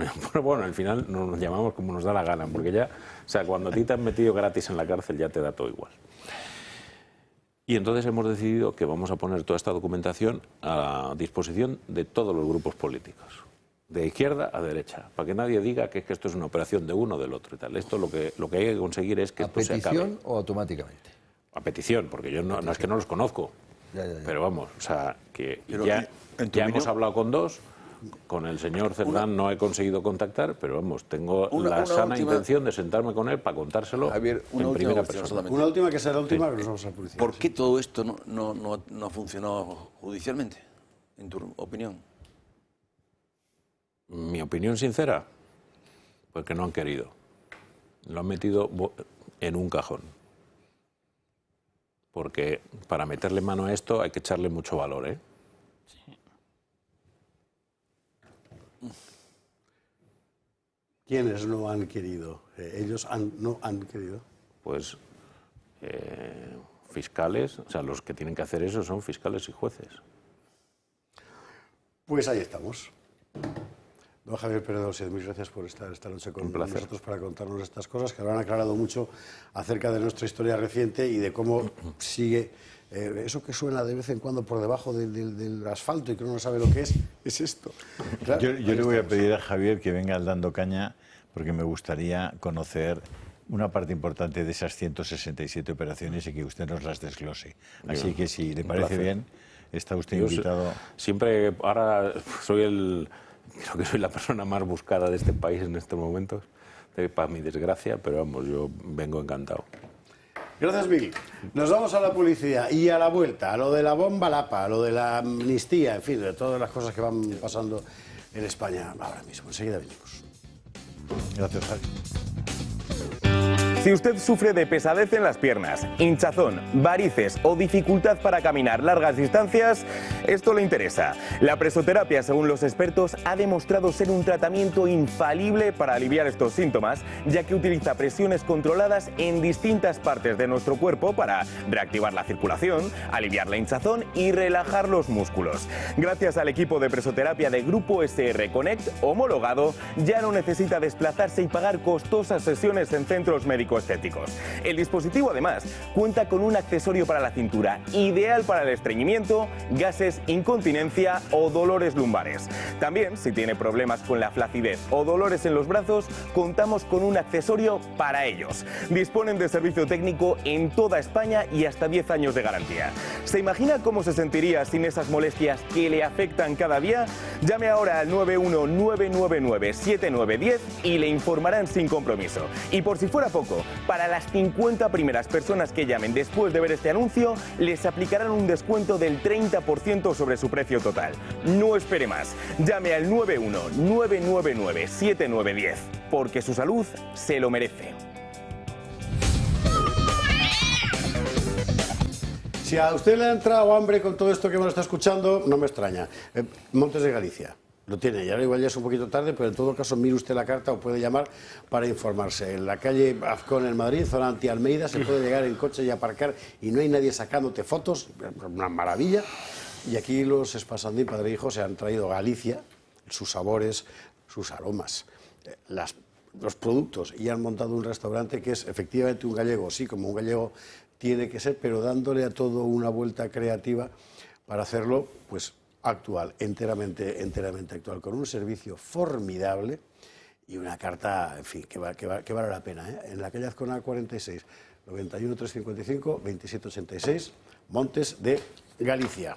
Bueno, y vamos a seguir con lo que hay, porque el escándalo del fin de semana ha sido el asunto de la famosa bomba Lapa y la manipulación deliberada por parte de los medios de comunicación públicos y del gobierno para tratar de atribuir a la Guardia Civil la intención de matar al presidente del gobierno, nada menos, y metiendo por medio a Ayuso. ¿Se puede ser más disparatado? Deles tiempo. Pero esto es lo que ha pasado estos días atrás, es que para no creérselo. Oiga, que aún no han pedido perdón, ¿eh? En fin, informe Gutiérrez. El gobierno de Pedro Sánchez lleva tiempo hablando de cómo combatir a los pseudomedios y los bulos que propagan. Informaciones no veraces, a su parecer, medios no legítimos, ajenos a su control. La situación se ha revertido ya que el propio Partido Socialista ha propagado, a través de un Mediafín, El Plural, una conversación entre un agente de la UCO, el capitán Juan Vicente Bonilla, y un confidente. Hablan sobre el caso Koldo. En la publicación se puede leer cómo Bonilla dice a su confidente que aproveche los 2 años de sanchismo que quedan, a lo que responde: no te imaginas hasta qué punto. Bonilla replica: o una bomba lapa en los bajos, a lo que el confidente dice que podría ser. Y Bonilla remarca que el autor puede ser algún sicario venezolano. La información viene acompañada del fichaje del capitán por parte de Ayuso, alegando que el Ejecutivo teme la existencia de una UCO patriótica, que trabaja para hacer caer al gobierno de Sánchez. Han omitido partes importantes de la conversación, el contexto. El diálogo no es el que han expuesto. The Objective ha publicado la conversación original que data de junio de 2018. Juan Vicente Bonilla aparece con el seudónimo de Roberto y el confidente es José Luis Caramés, empresario vinculado a la empresa de hidrocarburos Glaslow. Caramés alerta a los que trincan dinero en relación al caso Koldo. El empresario le dice a la gente que de esta, debido a la investigación, le dan la laureada de San Fernando, una condecoración por méritos al servicio de la Guardia Civil. Y Bonilla le contesta que es eso o una bomba lapa en los bajos de su coche, puesta por algún sicario venezolano. Por lo tanto, la víctima sería él, no el presidente del gobierno como en el bulo propagado por los socialistas. A pesar de los mensajes originales, miembros del Ejecutivo han continuado transmitiendo el bulo. De alguien que está en este momento cobrando un sueldo público, de los madrileños y, en definitiva, del conjunto de los españoles, y que se refiere al presidente del gobierno en términos de amenazas de muerte. De un exagente de la UCO, por cierto, pagado y contratado por la señora Ayuso, amenazar incluso con poner bombas lapa bajo el coche del presidente del gobierno. No puede ser que un cargo público que cobra 70.000 euros de la Comunidad de Madrid esté fantaseando con asesinar al presidente del gobierno. ¿Dónde vamos a ir? Medios afines al gobierno como Radio Televisión Española y La Sexta aprovecharon el momento para atacar a la UCO y a Ayuso y defender al Ejecutivo.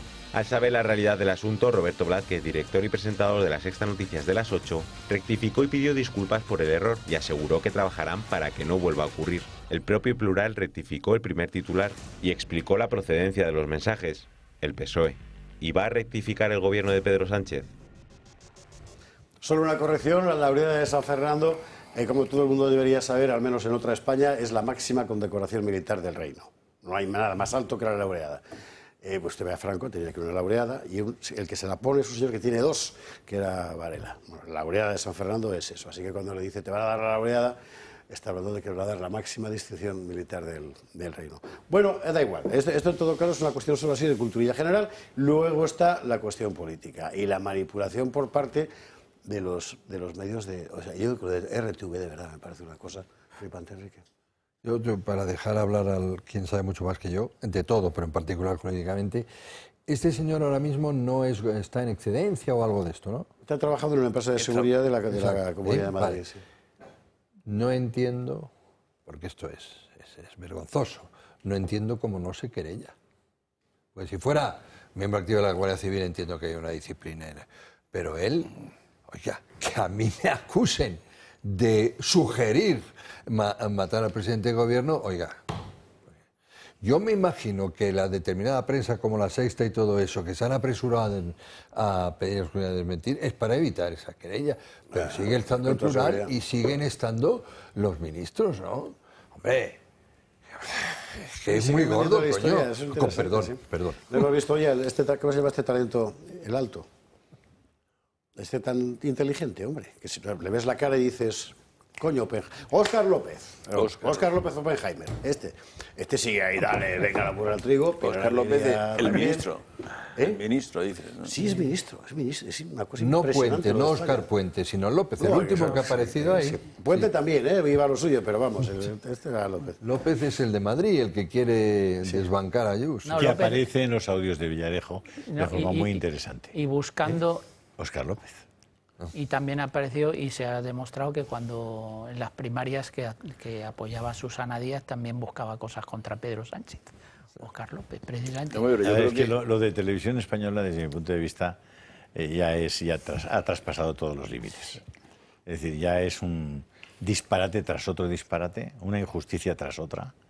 Eso sí que lo pagan los españoles, como de 60.000 euros, pues esto es bastante más. Es que estamos hablando de 6.000 personas, la mayor parte de ellas aparcadas en pasillos, sin tener absolutamente nada que hacer, tirando el dinero al lavabo, al váter, y fichando a Broncanos, fichando a José Pablos, fichando a... Y la familia de la tele. Y la familia de la tele, que ha motivado, por cierto, una protesta de los trabajadores. Paréntesis. Aquí ya me voy a permitir yo en realidad no es venganza, es justicia. ¿Os acordáis de cuando fueron a TVE profesionales de esta casa que tuvieron que dejar de trabajar aquí y allí porque eran buenos profesionales encontraron un sitio? Y todos hicisteis con carteles de fascistas a su alrededor un escrache. ¿No os acordáis? ¿No os acordáis? Porque nosotros sí nos acordamos sobre aquella gente que eran profesionales. Y ahora tenéis la casa llena de monigotes y figurantes que no son profesionales, cobrando 12, 14, 20 veces más que vosotros, y ahora protestáis. Pues seguramente es injusto generalizar, pero tenéis lo que os merecéis. Porque sois precisamente vosotros, por vuestro sectarismo, los que habéis permitido que RTV se convierta en un puñetero soviet. Y en el soviet, al final, hay cerdos que mandan más que otros, como en la reunión en la granja. Así que ahora lloréis por las esquinas. Pues estáis como estáis por vuestra culpa. Porque nunca quisisteis comportaros como profesionales de verdad. Es decir, poniendo la profesionalidad por encima de la adscripción sectaria a un partido. Y esto va muy particularmente por los sindicatos de RTV. Pero ahora yo sé que ya he dicho lo que tenía que decir. Déjame decir un par de cosas. Vamos a ver. Qué mal debe estar el gobierno, digo yo, para que se inventen un magnicidio. Eso además, ¿eh? No, eso por supuesto, sí, sí. Se lo imputen a una persona que trabaja en seguridad y que fue además miembro de la Guardia Civil en la Comunidad de Madrid. Todo esto de manera gratuita. Un medio afín y al cabo al Partido Socialista, que luego lo ha rectificado, todo lo que quieras, pero claro, no, bueno, el plural ha rectificado seguro y cómo, porque el plural todavía, no me acuerdo cuándo era, salía el director, creo que es ahora, diciendo, nosotros no nos vendemos y no sé qué, como dice, pero bueno, no se puede tener la cara más dura, y que por en medio 3 ministros del gobierno, entre ellas la portavoz. Que sí, que sí. Se haga eco, sabiendo que es falso. Y la vicepresidenta primera, ¿eh? Sí. Ministra de Hacienda. Bueno, la vicepresidenta pasa que claro, ya Machús estamos ya acostumbrados a que salga en ayuda del vencedor de tal manera que vamos, que es una cosa... No, pero y la ministra de Hacienda diciendo que este señor cobra, y otro ministro, Óscar López, diciendo que cobra 60.000 euros. Hombre, este señor, que se sepa, va a trabajar todos los días. El hermano de Pedro Sánchez cobraba por no ir a trabajar todos los días. Jessica cobraba por no ir a trabajar todos los días, Miss Asturias cobraba por no ir a trabajar todos los días, y la ministra de Hacienda cobra por tener una deuda pública en este país de más de 1 billón de euros. O sea que, claro, ya también cobra todos los días por una conversación grabada de un señor, una conversación banal. Una conversación grabada manipulada previamente. Totalmente. Manipulada, es entre dos personas que, oye, yo puedo decir, joder, pues me pones una bomba lapa, a ver si me entiendes, ¿no? Es increíble. Es todo lo cutre que caracteriza a este gobierno. Lo que pasa es que se intentan agarrar a un clavo ardiendo para lo que sea, porque esto es muy importante, porque que uno utilice en su favor político una grabación que has pillado, que te has sacado un medio fin y tal, bueno, mire, hemos visto cosas de estas muy frecuentemente. Pero quiero subrayar lo que ha señalado Jesús Trillo sobre la operación. Es decir, coges una grabación de hace años, la troceas, la manipulas, publicas la manipulación como si fuera la noticia y acto seguido se extiende, ¿verdad?, por toda la ola de la sanchosfera. Acusando a un profesional de la seguridad de intentar un magnicidio. Es una locura. Es una locura. Bueno, pero ¿os acordáis de la navajita platea y de otros episodios parecidos a este que hemos vivido antes? Bueno, decían que la navajita y que había otro en el Escorial que tenía una escopeta. Efectivamente, que están muy mal, es una evidencia. Por eso pone los pelos de punta algo como lo del voto por correo que hemos sabido también. Pues claro, vamos a ver, en condiciones normales que la señora Leire, que hacía las investigaciones en el equipo de Pérez González al principio, como nos ha contado él, ascienda en Correos, porque es del partido y le pongan en un cargo importante, bueno, digamos que forma parte de la naturaleza de las cosas hasta que descubres dónde anda metida esta mujer. Claro, lo del voto por correo de repente ha hecho que un montón de cejas se levanten, sobre todo cuando luego ves... Esto sí que es informe Gutiérrez, vamos allá.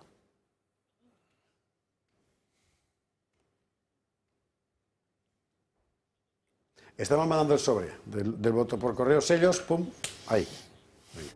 Leire Díez no era una simple militante de base como sostienen ahora desde Ferraz. La fontanera socialista era una persona de máxima confianza del partido y de Moncloa. Tan es así que, según afirma ella misma, se le dio la responsabilidad en Correos sobre 2.500 oficinas y 9.400 trabajadores. Añade además, según publica El Confidencial, que fue la encargada de gestionar el voto por correo del 23 de julio de 2023. Desde su cargo se controlaban las admisiones en oficinas de las peticiones de voto de los ciudadanos y su tramitación con la Junta Electoral Central, así como la custodia y almacenaje de las papeletas. La participación de Díez en este crucial proceso para la limpieza de los comicios generales hace que el resultado electoral quede bajo sospecha. Díez ya fue acusada de utilizar el voto por correo para corregir el resultado electoral en el municipio de Vega de Pas, en Cantabria. El exalcalde de esta localidad, de menos de 1.000 habitantes, denuncia que Díez entró al ayuntamiento como concejal gracias a que el voto por correo se disparó hasta el 20% en 2011, cuando la cifra en comicios anteriores era inferior al 1%, es decir, el voto por correo subió un 2000%.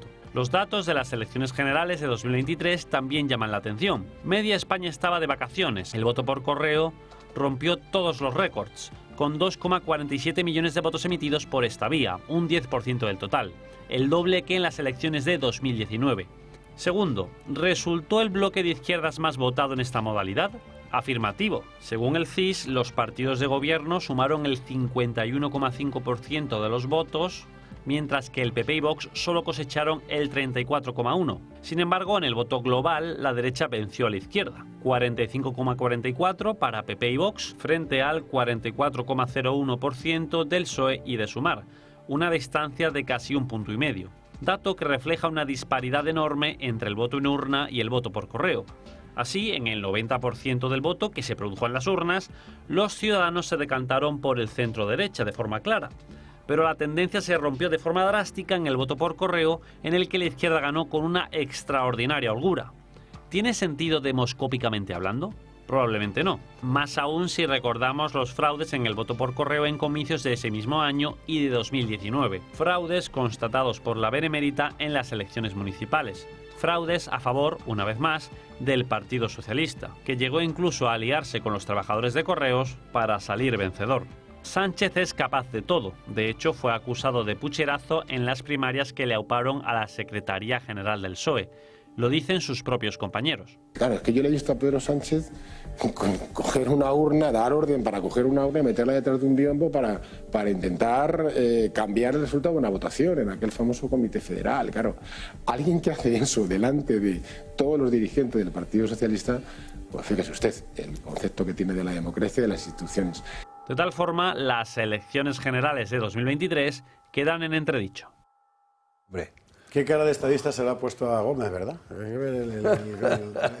La edad lo que hace, esas canas y esa vejez. Bueno, reacciones en el PP. Borja Semper. Les confieso que asistimos con extraordinaria preocupación ante el hecho de que la fontanera Leire Díez y Juan Manuel Serrano, que dejó Correos con unas pérdidas millonarias, gestionaran el voto de más de 2,5 millones de españoles en las elecciones generales. Merece explicaciones urgentes que la experta en uranio, antes en ENUSA, pasara a ser experta en voto por correo. Queremos saber por qué y cómo desarrolló su actividad. Bueno, pues tienen las Cortes para preguntar. ¿Qué dice Vox? Fuster. Pero no creemos nosotros de verdad que nosotros debamos arrojar una sombra de sospecha sobre la limpieza de los resultados electorales del 23 de julio. Los resultados del 23 de julio fueron los que fueron. Hubo alguien que cometió el error gigantesco de demonizar a Vox, de desmovilizar a los suyos, de atacarnos con fiereza y no creemos que sea una buena idea, la verdad. Empezar a desviar con teorías conspiracionistas o conspiranoicas sobre el voto por correo. Quiero recordar, sin embargo, que donde sí que se ha verificado fraude en el voto por correo, Vox ha intervenido, para que nadie diga, es que Vox ahora está... Pues está en lo que está. Sobre el voto por correo en esas elecciones no ha habido hasta donde yo sé quejas. Sí en los anteriores, y además son asuntos que están hasta donde yo sé judicializados. Y Leire, ahí está. Bueno, pues pero las noticias, el informe Gutiérrez, muy completo, por cierto, pues pone de manifiesto, yo no sé si evidentemente no hay ninguna evidencia todavía, yo no, desde luego desconozco si hubo algún tipo de manipulación del voto por correo en las elecciones del 23 de julio del 2023, pero lo que sí conocemos son algunos antecedentes y el modus operandi que tiene el actual presidente del gobierno para tratar de ganar determinadas elecciones, que empieza con unas cortinillas en las primarias del Partido Socialista Obrero Español que le enfrentaba a Susana Díaz. Que Correos, desde luego, siempre ha tenido el presidente del gobierno mucho interés en que amigos muy íntimos pues estén al frente de esa empresa pública, que sigue siendo una empresa pública, o sea, y que le pone a esta señora que tampoco parece que tenga muchos escrúpulos en hacer determinado tipo de cosas. O sea, cuando menos es para preocuparse. A la publicidad, que se nos está acabando el programa y hay que hablar del asunto de la amnistía y el Constitucional. ¿Le cuento cosas del Club de Amigos? Le cuento un par de ellas, por ejemplo. Vamos a ver, una muy importante. 3 de junio, o sea, mañana, última sesión del ciclo de Historia de un servidor. ¿Y de qué vamos a hablar? De las claves ocultas del 23F. Es decir, de la historia real, de lo que hoy se considera, aunque no sea la historia oficial, qué es lo que de verdad ocurrió en el golpe de Estado del 23 de febrero de 1981. El jueves 19 de junio, cita para desayunar con don Luis del Pino. Vamos a comentar la actualidad política y social aquí a las 10 de la mañana en Radio Libertad. Y el miércoles 25 nos vamos a comer a Barcelona, Julio y yo. En principio vamos a comer, y si luego más gente quiere venir a vernos comer, puede. Suele ser al revés, o sea, la gente viene a comer con nosotros y aquí venga a hablar, no comemos nada, la gente se atiborra, eso sí, y nosotros venga. Lo va a ser el miércoles 25 de junio en Barcelona, almuerzo, y hay que apuntarse, claro, porque es que enseguida se acaban las 9161624. Vámonos a la publicidad, a la vuelta, lo del Constitucional y la amnistía.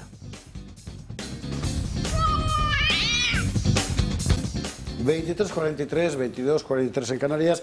Vamos con la cuestión de la amnistía, que desde el punto de vista político seguramente es lo que marca enteramente esta legislatura o legislatura y media que estamos padeciendo. No se puede caer más bajo. Es decir, que un Estado reconozca a quien lo quiere romper, que en realidad quien tiene razón es el que quiere romperlo y no el Estado. Después de esto, ¿qué? Pues el caos. En fin, María Vallejo nos explica cómo están las cosas. El Tribunal Constitucional ha presentado el primer borrador sobre la ley de amnistía y en un principio ha asegurado que es compatible con la Constitución española. Esto, como decimos, es solamente un borrador de la sentencia que ahora tiene que ser debatida y estudiada por los 10 magistrados. Todo esto viene a raíz de un recurso a la norma presentado el pasado 9 de septiembre por los diputados y senadores del Partido Popular. Uno de los puntos que se contemplaba en este recurso era el del ámbito temporal de aplicación. Recordemos que esta norma contempla la amnistía de los actos comprendidos entre el 1 de noviembre del año 2011 al 13 de noviembre del 2023 y aquellos cuya ejecución terminase después de esta fecha. La ponencia sostiene ahora que esta ley debe acotar hechos concretos y no una proyección de futuro, ya que si no sí que sería inconstitucional. Lo que no se contempla es incluir en esta ley el delito de malversación de fondos públicos. Por lo tanto, el posible regreso de Puigdemont queda todavía en el aire. Y ahora, ¿cuáles serán los siguientes pasos a dar? El borrador se va a entregar a lo largo de esta semana y el 10 de junio, el martes de la semana que viene, será expuesto por la vicepresidenta Montalbán. El 24 de junio será cuando comiencen las deliberaciones, que previsiblemente se alargarán hasta el día 26. Será ese día cuando conozcamos el fallo de la sentencia de la ley de amnistía. Bueno, hoy había manifestaciones en este sentido prácticamente de todo el mundo. Desde el PP, Borja Semper decía esto. Independientemente de lo que dictamine en su día, cuando toque el Tribunal Constitucional, la ley de amnistía es de una inmoralidad profunda que no va a cambiar nada, ninguna decisión a favor o en contra del Tribunal Constitucional.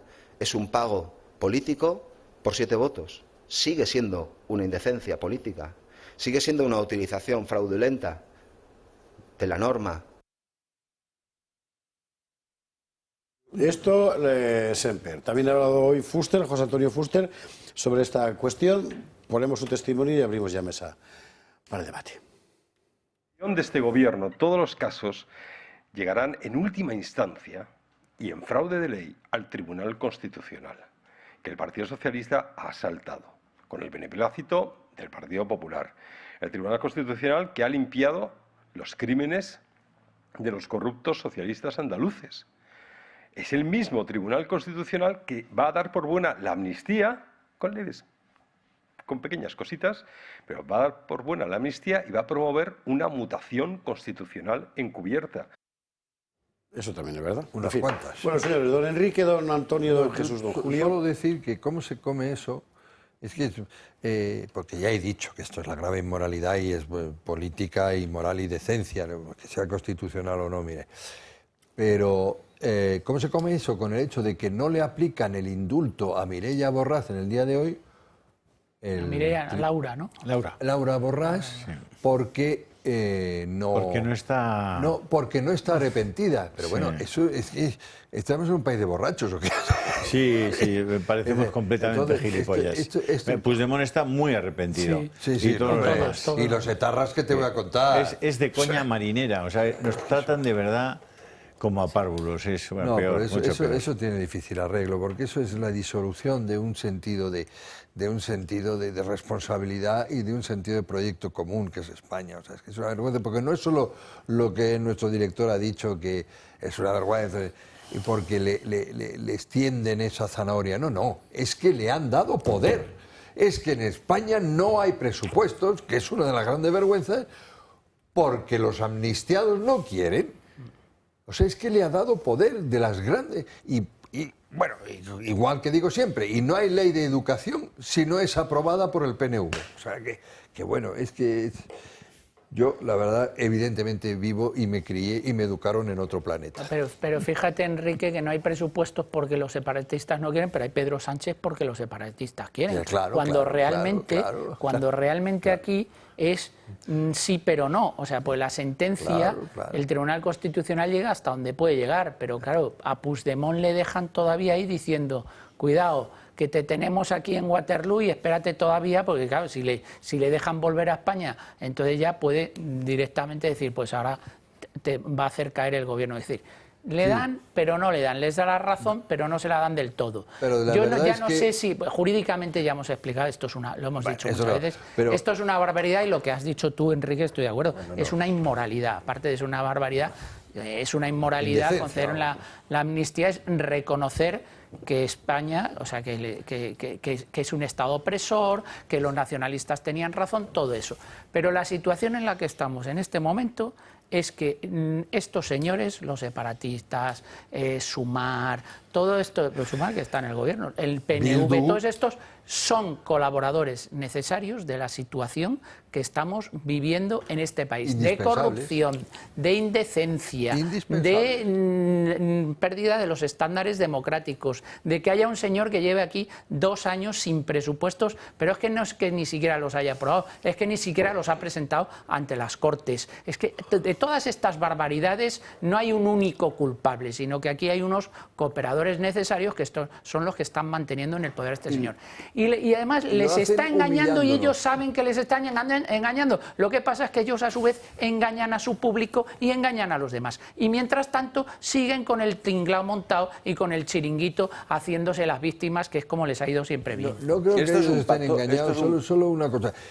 Porque ellos cuanto peor mejor le va, cuanto peor mejor para ellos, cuanto peor le vaya al resto de España. Incluso a nivel de ridículo y humillación. Y solo dejo, no, pero a ellos tampoco les volvió yo creo a que España, aquí la clave Puigdemont sí volvió a España y humilló a todos los españoles y a la policía española y a la justicia española. Pero vamos a ver, no, el tema fundamental es que el tema de Puigdemont no lo han resuelto. Es que Puigdemont sigue sin resolver su problema. Lo de la malversación. Con lo cual le han dejado con la frase y de lo mío qué, ¿no? Con lo cual yo creo que, ¿qué explicación tiene eso? Porque está claro que el Tribunal Constitucional no ha actuado haciendo un examen jurídico a fondo del asunto, sino simplemente no ya político, sino de intereses, según lo que le pide la Moncloa y punto, ¿no? Pero, ¿qué pasa? Pues, hombre, yo creo que va a ser una sentencia por entregas. Así que poquito a poquito van a ir dando lo que finalmente quieren, ¿no? Porque tener en cuenta que le quedan 13 sentencias más en relación con los 13 recursos de las comunidades autónomas, más 6 cuestiones de inconstitucionalidad, otras 6 sentencias más, entre las cuales sí está el tema de la malversación, con lo cual no tiene más remedio que pronunciarse. ¿Y las consultas a... si la malversación es o no excepción a efectos del derecho comunitario cabe en la ley de amnistía. ¿Y las consultas a Luxemburgo han sido ya contestadas o también están pendientes? No, de hecho, no lo adelantado. De hecho, las polémicas que había, si no me equivoco, Antonio, sí, se podían pronunciar antes. El Constitucional, claro. El Tribunal Constitucional. Bueno, hace una hora más o menos en el Palo de la Música, por eso de la convivencia y no sé qué, había un acto. Y en ese acto se ha puesto todo el patio de butacas a gritar independencia, independencia, con Salvador Illa allí, encabezando la cosa. Me imagino que él se habrá sentido un poco cohibido, o a lo mejor no. Pero perdían la independencia para nosotros. No, no pregunto, porque es que nos están robando todo. Claro, el gobierno de Illa y Esquerra. O sea, que no nos van a dejar ni las raspas.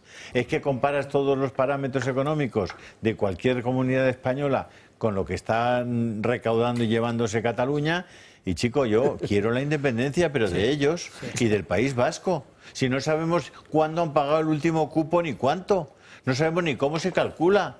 Si es que es una, o sea, el déficit de pensiones que tienen Cataluña y el País Vasco es que no se van a ir nunca. Piden la independencia, pero no se van a ir nunca, eso creedme. lo llevo diciendo yo hace tiempo. Que no se van ni a tiros. No o sea, les sirve simplemente como un eslogan para mantener a sus fanáticos. Pero nada más. O sea, estos tíos se lo están llevando crudo todo el día. Manejan el sistema financiero, manejan el sistema energético. Son la coña. Y encima les estamos pagando las pensiones.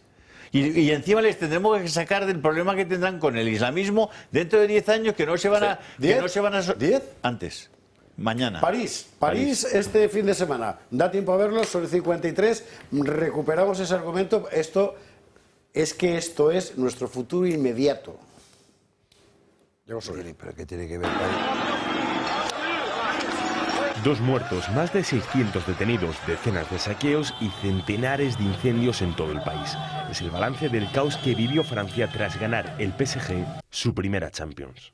En el sur del país, un joven de 17 años murió apuñalado. La otra víctima se produjo tras un accidente en París. Al este de Francia hubo varios heridos por un atropello múltiple y un agente está gravemente herido tras recibir el impacto de un petardo.